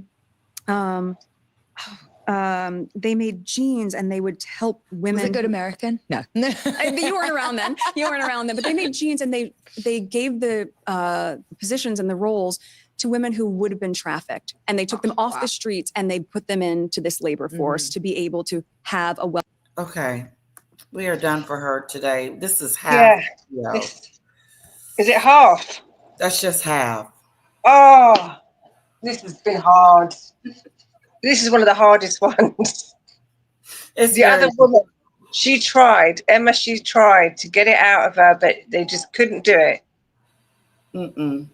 Several times. She did it several different times. Yeah. And tried to get some good information from Meghan. I took notes. I think that she is a dead interviewer. She's not fun to interview. She doesn't come out with any good information. She's a word salad person. She talks about the same thing over and over again. And then sometimes you don't even know what she's talking about. She's not authentic at all. There is nothing authentic about her. And she asked her that family question. Meghan doesn't have a family. No. She can't go back in time and think about a moment when someone was doing great in her family. And then she's her own founder and CEO because she can't hire someone good enough to help her. But I'll go around. And it's just a dud. My overall expression about this interview was the same as the rest. She was patting herself on the back. This one and the Jamie Lima, which was such a disaster. This was one of those really good. She had a really good interviewer who could have got into the crux of her job. How did you found it? How did you find, how did you get into the jam? How you found it, the work ethic, how you worked at it, the processes, and she couldn't answer the questions. She just couldn't answer it. At all. She couldn't. It was very difficult. And what's interesting is that she kept asking the question and rewording it differently. Yeah, and she just couldn't answer it. There was nothing there. She goes, and these massive red flags. Oh, I don't see failure. I'm not an imposter. Yeah. I don't fail. There's no room to fail. And you go, you're just perfect. That's just red flags of like narcissism and psychopathy where I can't fail. There's no room for failure. Of course there is. Yes, of course there is. And then the fact they asked her about her PR situation, her public perception. Yes. And it's crapola because you're deemed a loser. You're deemed a bully. You're deemed the most disliked woman. You have issues that you need to address. And you know what her team needs to do? Her team, they need to get some feedback from us to help her figure out how she won't take it. She won't take it. She won't take it. No. She still comes back to this. I didn't have a voice. Bye, Isabella. She goes like, I didn't have a voice. People don't tell the truth about me. And I didn't have a voice. I've only just been able to get my voice back. Right. And it's just the same crap. Gone. She's always had her voice. It's what it. Yeah. She's just got nothing to say. That's the whole thing. That is meaningful. That you can relate to. That you can be like, oh yeah, I've been through that before. I know what she's talking about. No. Yeah. She gave her the perfect choice there to actually be able to say, the public perception of you is, that you're this, obviously she didn't say it, but, we know that she's been called a bully and a dictator in heels and a demon and all this stuff. Here is your chance to say something. What would you want to say to all of these people who call you all these horrible names and call you a demon and a bully? What do you want to say? And she just couldn't even say anything. That was literally the quickest segment that was brushed over. She said a couple of little words and then it was finished. That's it. And you had your chance to completely clap back at everybody and you couldn't do it. She had her moment to say, something, but she didn't. No. She had to take it back to, oh, I wish people stopped telling lies about me. Right. And I lost my voice. And you're just going, oh, you see, there was your chance to say something and you couldn't do it. That was your chance to say something and to be real about it. Like, you know what? It kind of hurts me a little bit, but you know, I got thick skin, something that we can grab onto. But you could have just said, you know what? Yeah. Or like the tried and tested Hollywood answer when people mess up, you know, the celebrities, they mess up and then they've got to come on telling you, go, do you know what? I'm sorry. I messed up. I have my faults. I'm not a perfect person, but I can work on it and I can learn from my mistakes and I can work at it and I can work on my faults. I'm not a perfect person. People would have gone, yeah. Or talk about a time where you failed and had to regroup and get it together and then it was achievable. Yeah. No. You could have just said, you know what, I went into the royal family. I didn't understand the impact it went through or the impact it would make on my life. And I made a mistake and I've messed up, but I've learned from it. And I want to, you know, if I could go back and do it again, I'd do it differently. All that crap that all the celebs, when they mess up, they say crap like that. She could have just said stuff like that. That would have been amazing. Like that would have shocked me to my core. Use that moment to make it better. Yeah. Use that moment to just make the situation better. You could have talked crap, or they all talk crap when they got to apologize for what they've done. Just some crap. But that was your opportunity to just make this whole situation a little bit better. And you messed it up. Messed it up. I felt like she was on an interview, like she was being interviewed and she was telling her most of her credentials and then giving her dumb scenarios that didn't make sense. Like, tell us about a time when you failed or had a failure or things were going down or things were going bad. Yeah. Oh, no, I've never thought about anything like that, you know, because a failure is always you can learn from your failures. Yeah. You can talk about your failures. Yeah. Like the interview was going, that's what we want to see. We want to see the more authentic you and the real you. And Meghan was like, blah, blah, blah, blah, more word salad. Didn't you see me twerk? Did not see me twerk? Yeah. Didn't you see me twerk? I twerked. Isn't that authentic? Wasn't I relatable? Wasn't I getting down? Wasn't it? Because that's what she was trying to do. She put that video out because she was desperate for attention and desperate for herself to be authentic and to be relatable so that she could get more fans and stuff like that. But no one understands you. So the people that you were twerking for, they don't understand you. I have no idea half the stuff she was saying. And it was boring. She's boring too. You don't want to hear what's next. You don't hear what's coming next from her because it's just a dry situation. It just repeats and it's repetitive. It just repeats. It just repeats the same thing in different versions, but it's just the same thing. This was the first interview she's actually had a good interviewer. She was actually very good. She was trying to bring it out and she could have done this so differently. She could have used it to try and repair the damage that's being caused right now. And she just messed it. She didn't do it. Totally messed it. Totally missed it. Totally dropped the ball. Was too busy thinking too hard about what she was going to say instead of just being herself. She's too busy lying too. Yes. She's not going to tell us the truth that she had 100 bottles of jam. Why don't you tell us how many jams you sold? Yeah. But her PR team could have gone when she said, you know, what about, like I said, and I'm sort of repeating myself now, this public perception of you. The PR team could have gone, we got a lot of damage happening right now. Right. Let's just try and make this situation better. And they didn't. And she just skimmed it. She just skimmed it very, very quickly. I love that answer. Yes.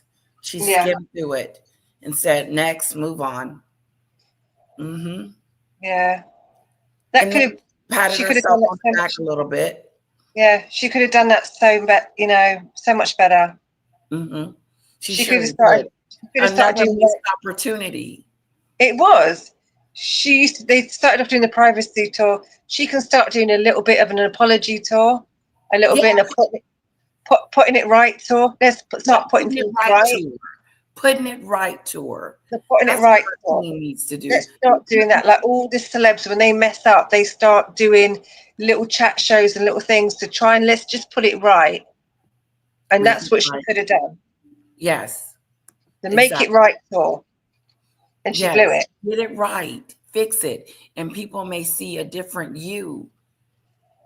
And then, because you know what, honestly, I would like to change the conversation, and probably say, well, that was okay what she said there. I kind of like that.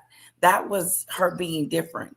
But you can't, because the whole interview is based on deflecting, not admitting, not telling the truth, sugarcoating stuff, and just in denial. Yeah. Instead, she made it worse by showing off his massive red flag on Mo's back. He's not learnt his lesson. Put him back. Time out again. But Okay, he's going out again. going out again, Mo. Go No, think about it. to Think the about it curb. again. Go back, think about it again, Mo. Come on. Instead of doing this, like, let's try and make things right, she goes on this stupid start showing off these massive red flags. I don't have imposter syndrome. I don't have failure. There's no room for failure. These massive red flags of, well, this is what we've all seen this narcissism and psychopathic side of you. I don't fail. I don't see failure. I don't have imposter syndrome. She's showing more and more of her crazy side than trying to bloody put it right. Start putting things right. Narcissistic, like you said. Did. She sounded really narcissistic. No, I don't have a problem with that. I don't have a problem with failure. Yeah. You failed. You failed in Spotify. You failed in a lot of things. This Lemonado, as ever, Orchard, the book bench. I mean, of the spare book, the Oprah show. You have done some big failures. Netflix, all of it, the whole thing. The whole thing. And you need a team that's going to put you on an apology tour, something to that effect. And this would have been a good interview if she had a good starting point. A good starting point. Mm-hmm. For the Make It Right tour. Because Emma was great. Tour. Exactly. All right, guys. I'm calling it quits early today. I'm going to go to bed. Thank you so much, Dictator. I really love your input. Thank you so much for being a part of my show. It really means a lot to me. I'm not going to read the comments because I have too many. There's 50 of them. I'm not going through that. But JBZ is the winner today. And Maria is next. She's second. And Isabella is third. Debbie is fourth. Lizzie is fifth. CCC is sixth. Cordelia is 7. Babette is 8. Heather is 9. And Michelle is 10. And Dictator, you're 11. At the bottom. Thank you so much for joining me, guys. Thank you, Isabella, for all your help.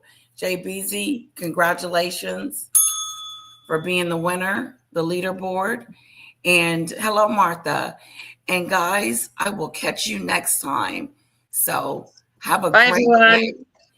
And enjoy your day, your night, your sleep, whatever time it is where you're at. I love you guys, and I hope you enjoyed it. Have a great one. Bye-bye.